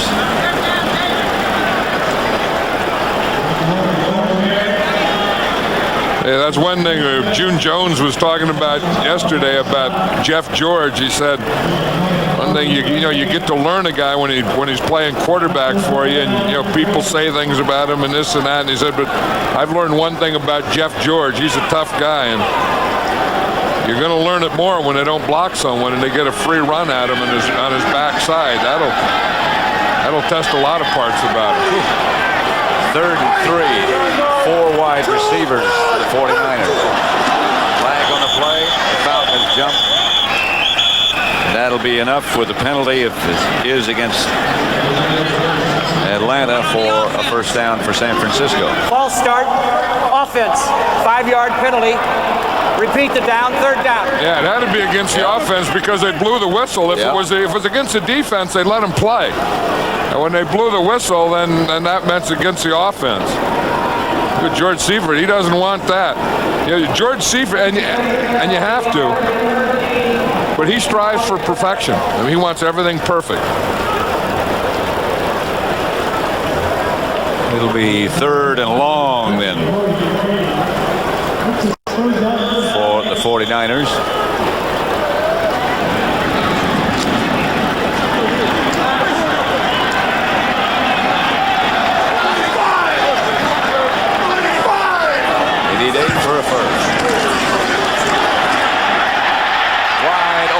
Jerry Rice. They got a lot more than 8. It'll be 1st and goal at the 8. He threw it to that left side again. He threw it in that same lane that he'd been throwing and running in. You see DJ Johnson is up here on Jerry Rice, but it looked like he was playing some kind of zone. Oh, no, he just fell down there. Because I was going to say, he just bumped him and let him go, and the safety didn't get over. DJ Johnson just on the snap, when he went to hit Rice, he just did the slip. I'd see then away from him again. The 49ers have trips over there, 3 guys on one side, so they put them on the right, isolate Jerry Rice on the left. Young, Rice, and a touchdown.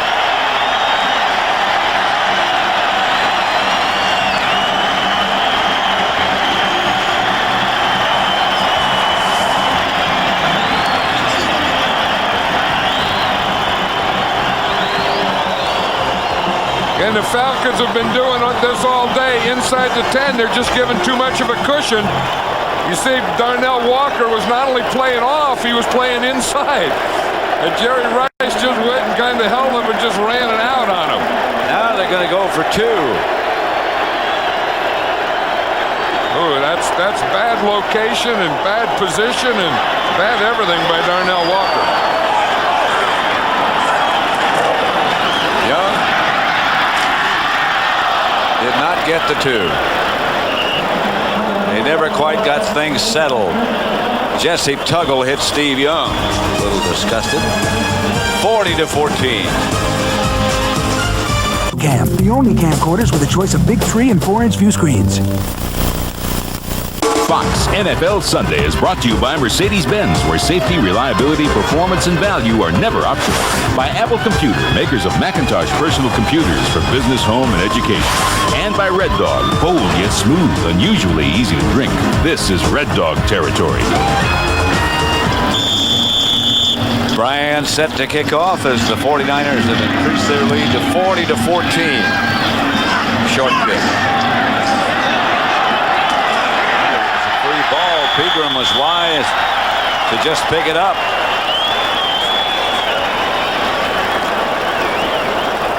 Let's watch that 2-point play again. You can see here that the 49ers have no backs here. They don't have any. They got a receiver, and a receiver, but they have no backs there.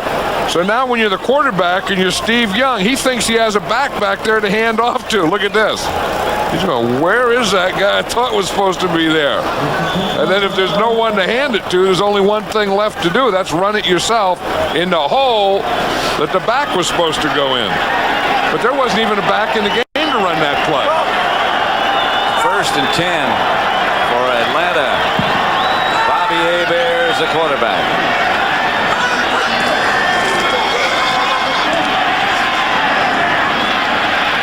Incomplete. Intended for Ricky Sanders. Jeff George will not return. Hebert has taken over. Bobby Hebert is a fan favorite down in Atlanta. I remember last week when we were doing the Eagle game, they were chanting for Bobby Hebert then. But Jeff George is the quarterback of the Atlanta Falcons. They say that Jeff George has bruised ribs. And if you look at that hit again, this is it. I mean, look at Todd Kelly just buries his helmet right in his back, and that's the unprotected part below the shoulder pad area. Lucky he has just bruised ribs. 2nd and 10. Incomplete over the head of Ricky Sanders. Hebert hit by Charles Mann. Bobby Hebert, this is a tough job coming in, any backup. I mean, you're not ready, you haven't prepared, you didn't get all the snaps in practice, and then you're playing the 49ers, that have established or are establishing themselves as one of the better defenses, and you come in and you're down 40-14. Tough spot. 3rd and 10.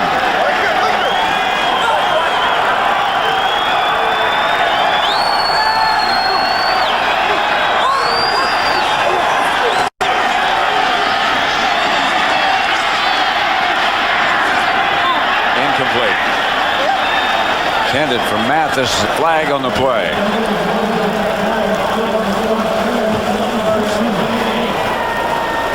I think Steve Young, the last one there with Jerry Rice, about how easy some of those touchdowns came. Holding. Offense number 72. Penalty is declined. 4th down. Yeah, it was interesting yesterday at practice. Michael Jordan was there.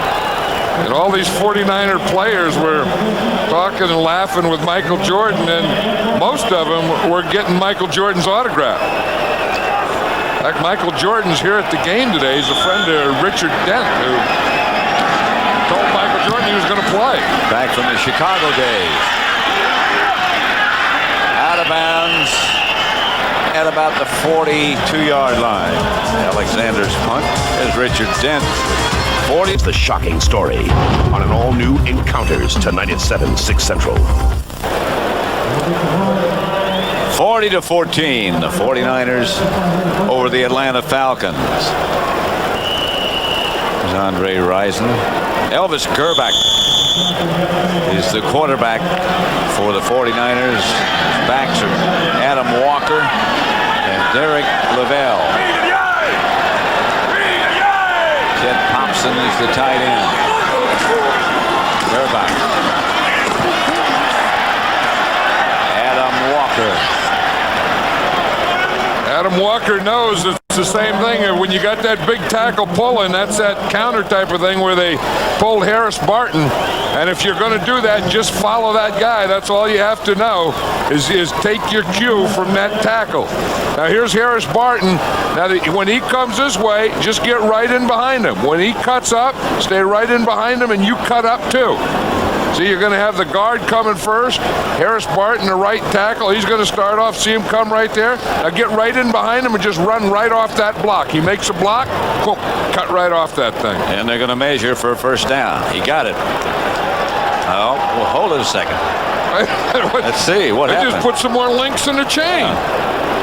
They had a short chain and they added some links to it. Still got it.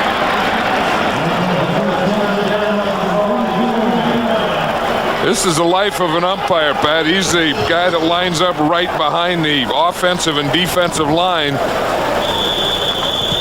He gets a chop block, and then he looks like a whirling dervish.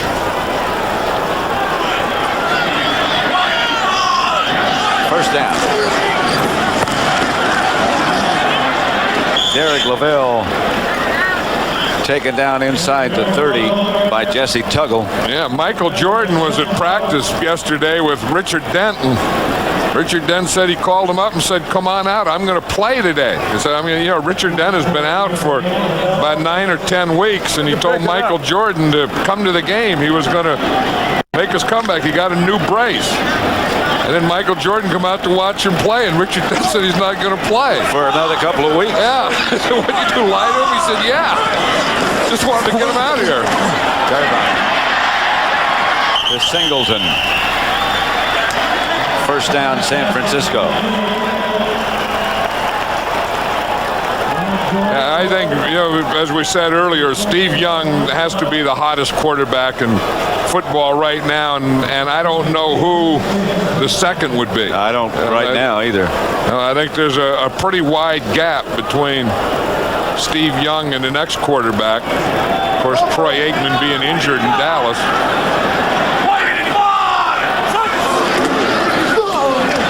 Lavelle over the left side for about 2 or 3. Jesse Tuggle again. But the 49ers have that thing going again, where they beat you to the punch. Where they got that quickness. Everyone is getting off before the other team does. That's Harris Barton. He's not even wearing a brace on that left elbow where he tore that tricep. That doesn't appear to be. We twice, and I've seen you every night for the last 11 years. Catch a brand new Simpsons tonight. 2nd and 8 at the 14. The 49ers leading 40-14. Harris Barton over on the sideline now. His place has been taken by Harry Boatswain.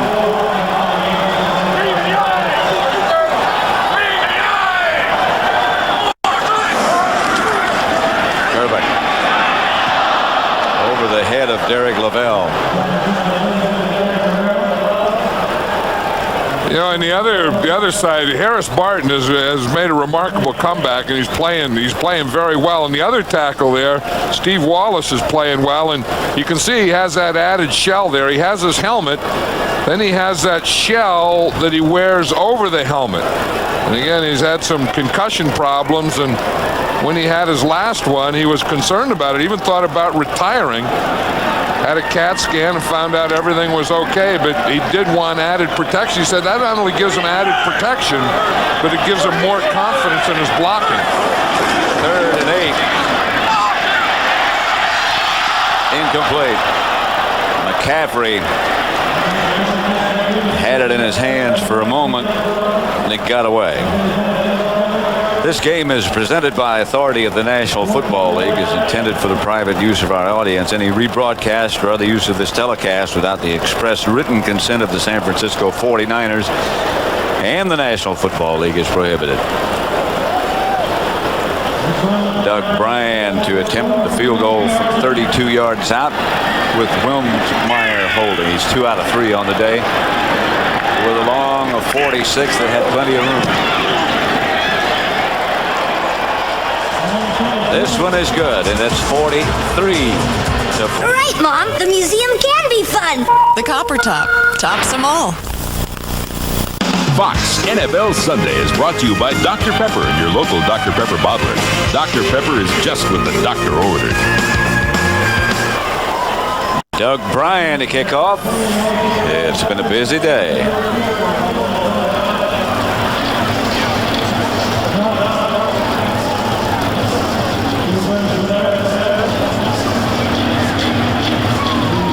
Clarence Verdun and Eric Pegram standing back deep for Atlanta.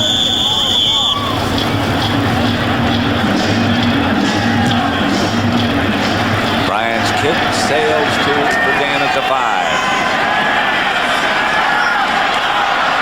Fumble. And Verdun, I believe, got it back. That was the second one, though. Remember that one that he fumbled earlier, he didn't get back. And again, he's doing the same thing. He has the ball out there, and just as he puts it away, he gets hit. And that's the same way he fumbled the first time. He had it out, and then he went to put it away, and then the ball popped out of there. Never quite got it away. First down, Atlanta. Bobby Hebert, the quarterback. 85-17 in both meetings this season. That's not good.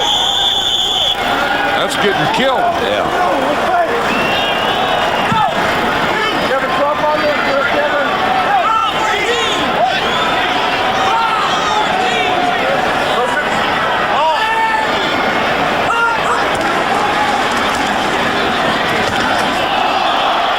Incomplete.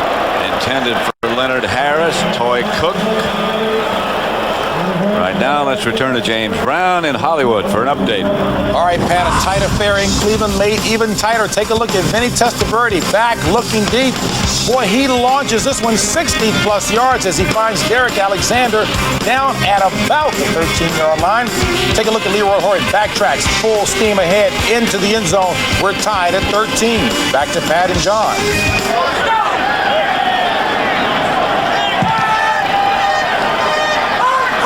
Second down. Handoff. Pegram. Flag on the play. He didn't get a first. Ricky Jackson made the stop. Holding called, I believe, against Atlanta. The 49ers took Deion Sanders out a couple plays ago, and they have Tyrone Drakeford in there. Offense number 65, 10-yard penalty. Repeat the down. Second down. Harris Barton looks like he's okay. They say he has a concussion.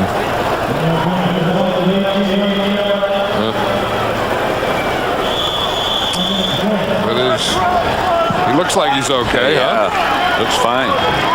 Second and 20.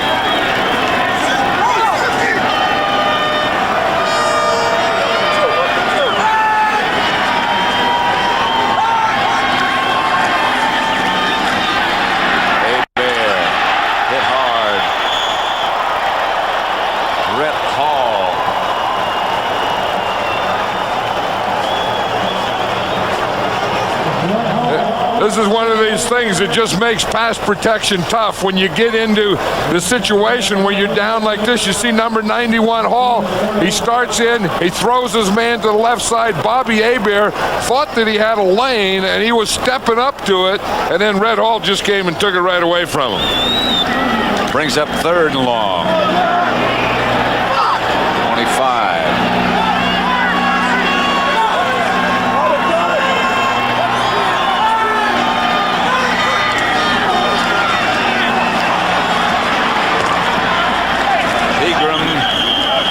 Tripped up short of the 20, a flag on the play. Antonio Goss tripped him. The 49ers this year have really improved their defense. And, you know, it's easy to say that their secondary and Deion Sanders and Hanks playing safety are better, but they're doing their fundamentals are better. They're tackling a lot better. Holding called, but it is declined Offense by number the 49ers. 65. Penalty is declined. Fourth down.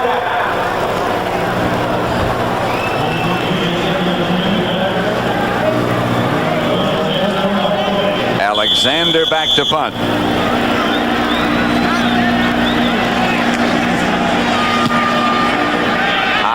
High kick. Singleton signaled fair catch, made it at about the 49-43.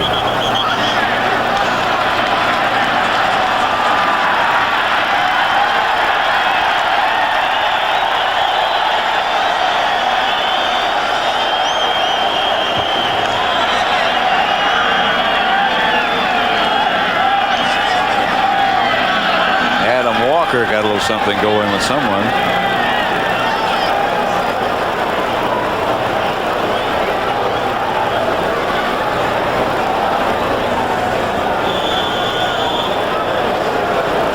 I watch him there. The play is over, and then Clay Matthews starts to run after Walker. That's what it was. He thought he had the ball. Walker was running like he had the ball, and Clay Matthews, a 17-year veteran, was chasing him. That's Adam Walker, the ball carrier. I think there might have been more to it than that. There go the flags flying. Chuck Smith. Rod Milstead had a hold of Smith's face mask. He better get away from that official if he's going to be swinging that arm. Chuck Smith had a pretty big half in this first half of this game, but he better watch out when he's swinging like that when you're around those officials.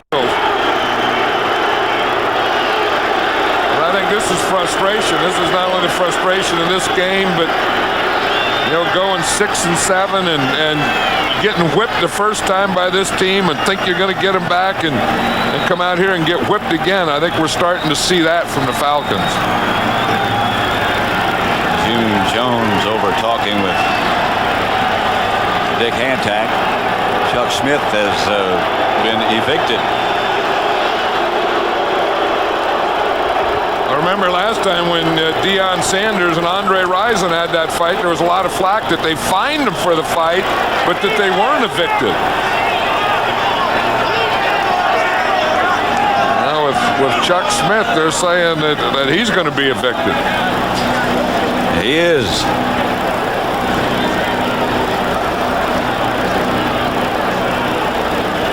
Personal foul.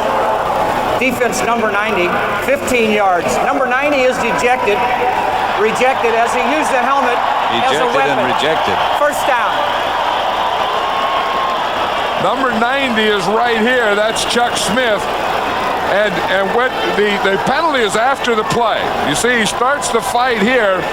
Now, it must be where he uses the helmet right there. See, he takes the helmet off, and then I don't know that he used it. I think he just pulled the helmet off.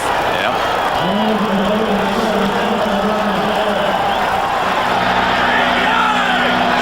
First down, 49ers. This is Derek Lavelle.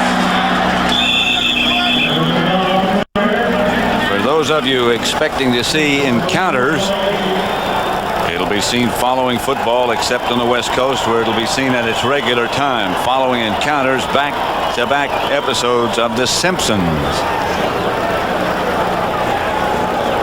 That's coming up. There's two old veteran defensive ends, huh? Well, three, yeah. Ricky Jackson was in there.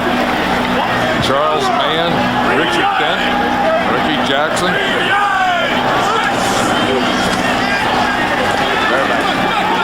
To Lavelle. Out of bounds. Richard Dent was saying yesterday that his problem has been a knee brace, and he finally got the knee brace is a perfect one. In fact, maybe that's what he's going to get for Christmas. But he said he's been trying to get. He said he won't go back there until he has, the brace, because he doesn't have the ligament that he needs, and he wants the protection of the brace. And he said he finally got a right one after trying like 20 different knee braces. I didn't know they made that many different kinds. He may have had some special made. This guy's making braces. Lavelle, the ball carrier. 43-14. Here's the way it stands in the NFC East. Dallas clinched the division today, improved their record to 11-2. Philadelphia is 7-6. The Giants 5-7. They're tied with Cleveland at the moment at 13. There goes Jeff George down the tunnel into the locker room. Arizona's 5-7. They are beating Houston. Second and 9. McCaffrey, flag on the play from Gerback. Yeah, I think today in the NFL you ought to throw that pattern, and we're seeing it more and more, that fade pattern, that quick up, whatever, because pass interference, defense, first down, spot of the foul. Because so many things can happen. I mean, you can throw it up in front, you can catch it, you can throw it short and catch it, or you can just throw it and miss it and get a penalty. I mean, I'll bet you that there's 3 times as many fade passes thrown today in football as have been thrown. First and goal.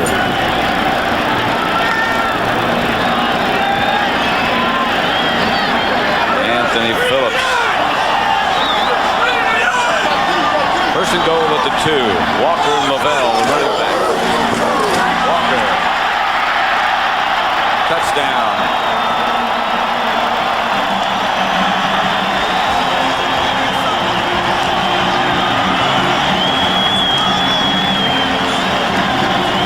Oh, Walker went head over heels on that one, didn't he? Into the end zone. Watch him here. When you get your heels over your head, you better score a touchdown. There's his head. There's his heels over his head. And that has to be a touchdown when you do that. Has to be. Doug Bryan for the extra point now.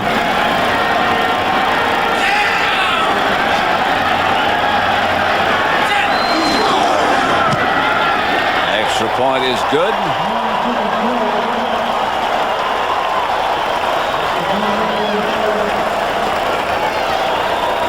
Heather Locklear and Dennis Miller host the 1994 Billboard Music Awards this Wednesday. Join the hottest names in rock, pop, country, and R&B for the biggest event, the music event on television. The 1994 Music Awards this Wednesday at 8 Eastern, 7 Central, here on Fox.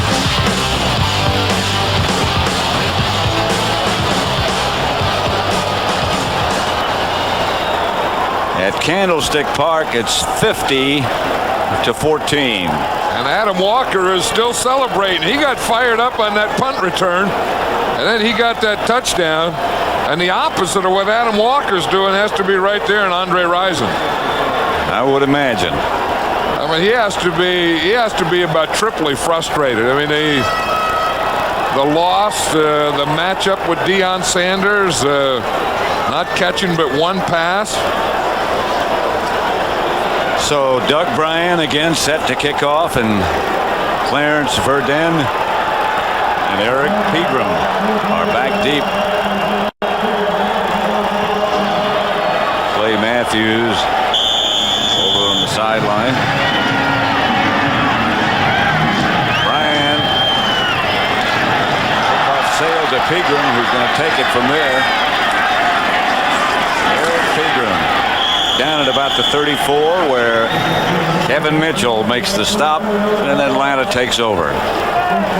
Clay Matthews is over there talking to the fans in the stands, isn't he? I think so. I wonder what he could be talking about. Yeah, he's saying, who said that?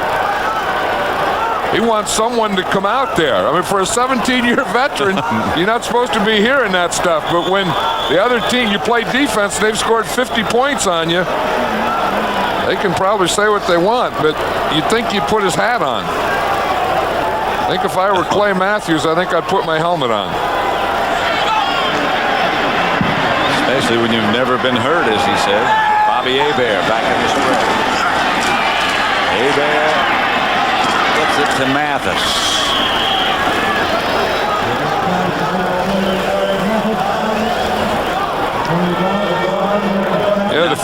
Excuse me. No, I was just saying they've been great everywhere today. Steve Wallace looks on.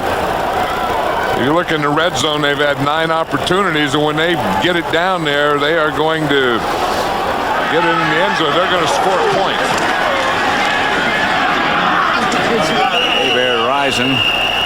Incomplete. It's out of bounds. The NFC Central situation now.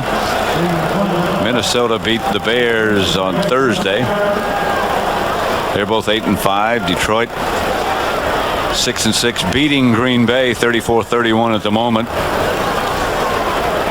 Tampa Bay, after winning today, 4-9.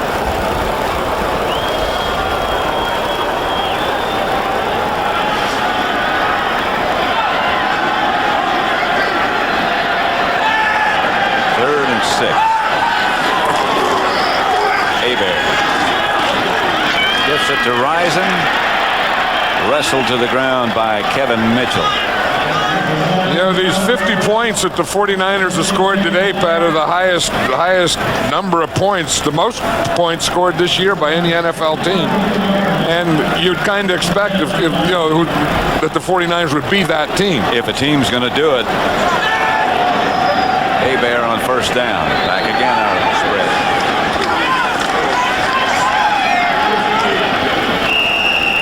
Caught by Mathis. No flags. You know, one of the amazing things about this Candlestick Park is, you know, right outside, they got the bay and the tide and all that stuff. The other thing is, the minute this game is over, and I've never understood this, seriously, all the seagulls come in and they take over the stadium. But, like, where are they now? I mean, how do they know? I mean, this game's going a long time, but why aren't they here? Why don't they come in yet? Hey, Bear. Ricky Sanders. There's the Seagulls. Oh, that's what they do. They just circle around. They stay up there. I know. There's all kinds of birds around this place. You know, yesterday, watch this bird here. They had the tarp on, so you get little puddles in the tarp. So then the birds come here and use it.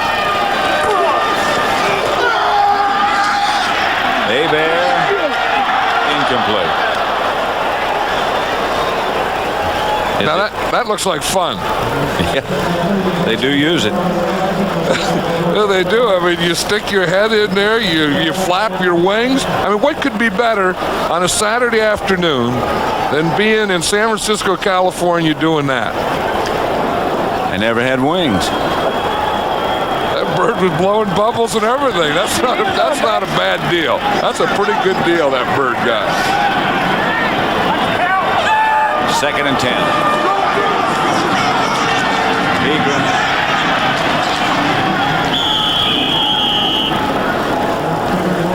Now the NFC West. San Francisco winning today improves their record to 11-2. They have clinched the division. They control their own destiny as far as the bye week and the home field advantage. Atlanta plays New Orleans next week. Their record drops to 6-7. The Saints beating the Rams today.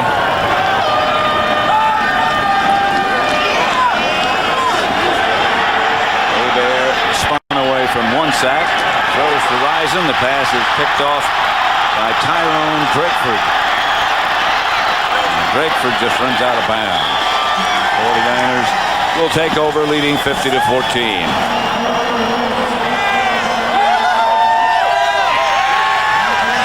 Should have left the mask on. Yeah, that's good. Put it back on. Bart Oates didn't play today. He's on the right talking to Jesse Sapolo. Didn't start the game. He was in there to snap for the extra points and field goal. But he didn't start.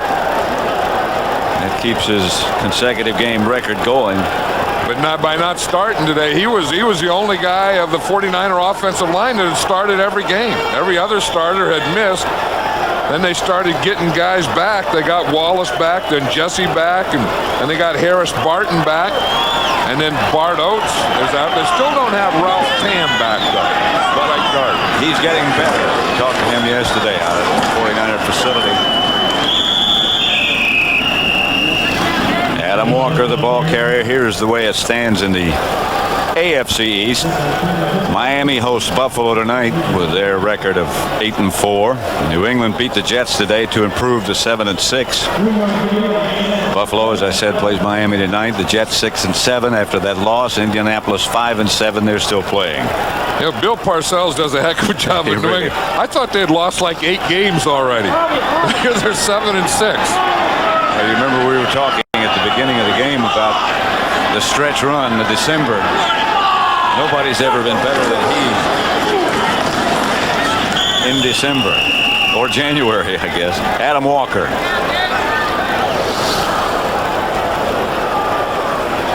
And that's what these 49ers do so well. I mean, first thing you have to do is take care of your division. Look what they've done to Atlanta in the last 4 times that they've beaten them. I mean, they really knocked it to them. And that's what you have to do. I mean, you're in the division, you have to beat your Atlantas, your New Orleans, your Rams, which sounds pretty easy now.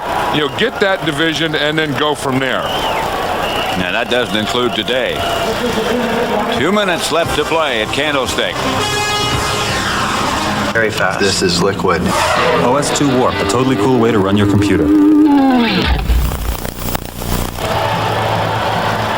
50-14, the 49ers over Atlanta. Terrence Mathis not happy about today, but having a good year, great year.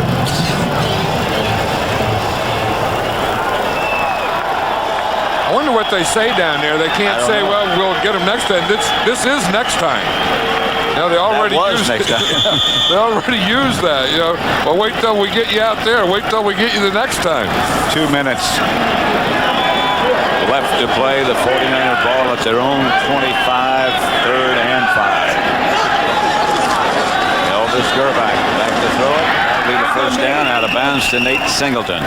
The AFC Central Division has Pittsburgh atop at 10-3.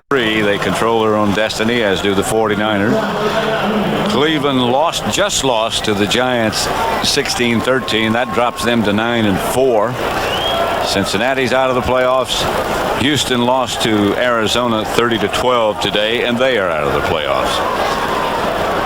Houston probably became 1-12 when they lost Warren Moon. I mean, that's one thing. That was in the offseason. Yeah, and that's one thing that the 49ers have done well. I mean, they have this new salary cap, and I think the 49ers and Carmen Policy, Eddie DeBartolo, John McVay, their administration probably understood it. Yep. And used it to their advantage better than any other team in the NFL. I think maybe the Cowboys understood it too. They kept what they had intact. And that's what you have to do. I mean, I think, if you look at it, I think you have to do like these teams do. Keep your offensive players and build new defensive players. The AFC West, San Diego is 9-3. We'll see them next week. They host the Raiders tomorrow night. And the 49ers are just going to let it run out. Continuing the West, Kansas City is tied with Denver 17 apiece right now. Denver needs some help to make the playoffs. That Kansas City Denver game is not over yet, 17-17. It's going to be interesting next week when you see the 49ers in San Diego to test where that AFC is. And then, San Diego and Pittsburgh, are they the 2 best teams? And how do they stack up against a 49er team or a Dallas team? You wonder how anybody stacks up right now against San Francisco. As many weapons as they have and the way they're clicking at the moment. I think those are the 2 best teams. I think right now we're probably, because they're healthy and everything, watching the best team in the 49ers and the Cowboys the other. I mean, those are by far the 2 best teams in this league. 50-14 as the clock continues to run. 50-14, the 49ers over.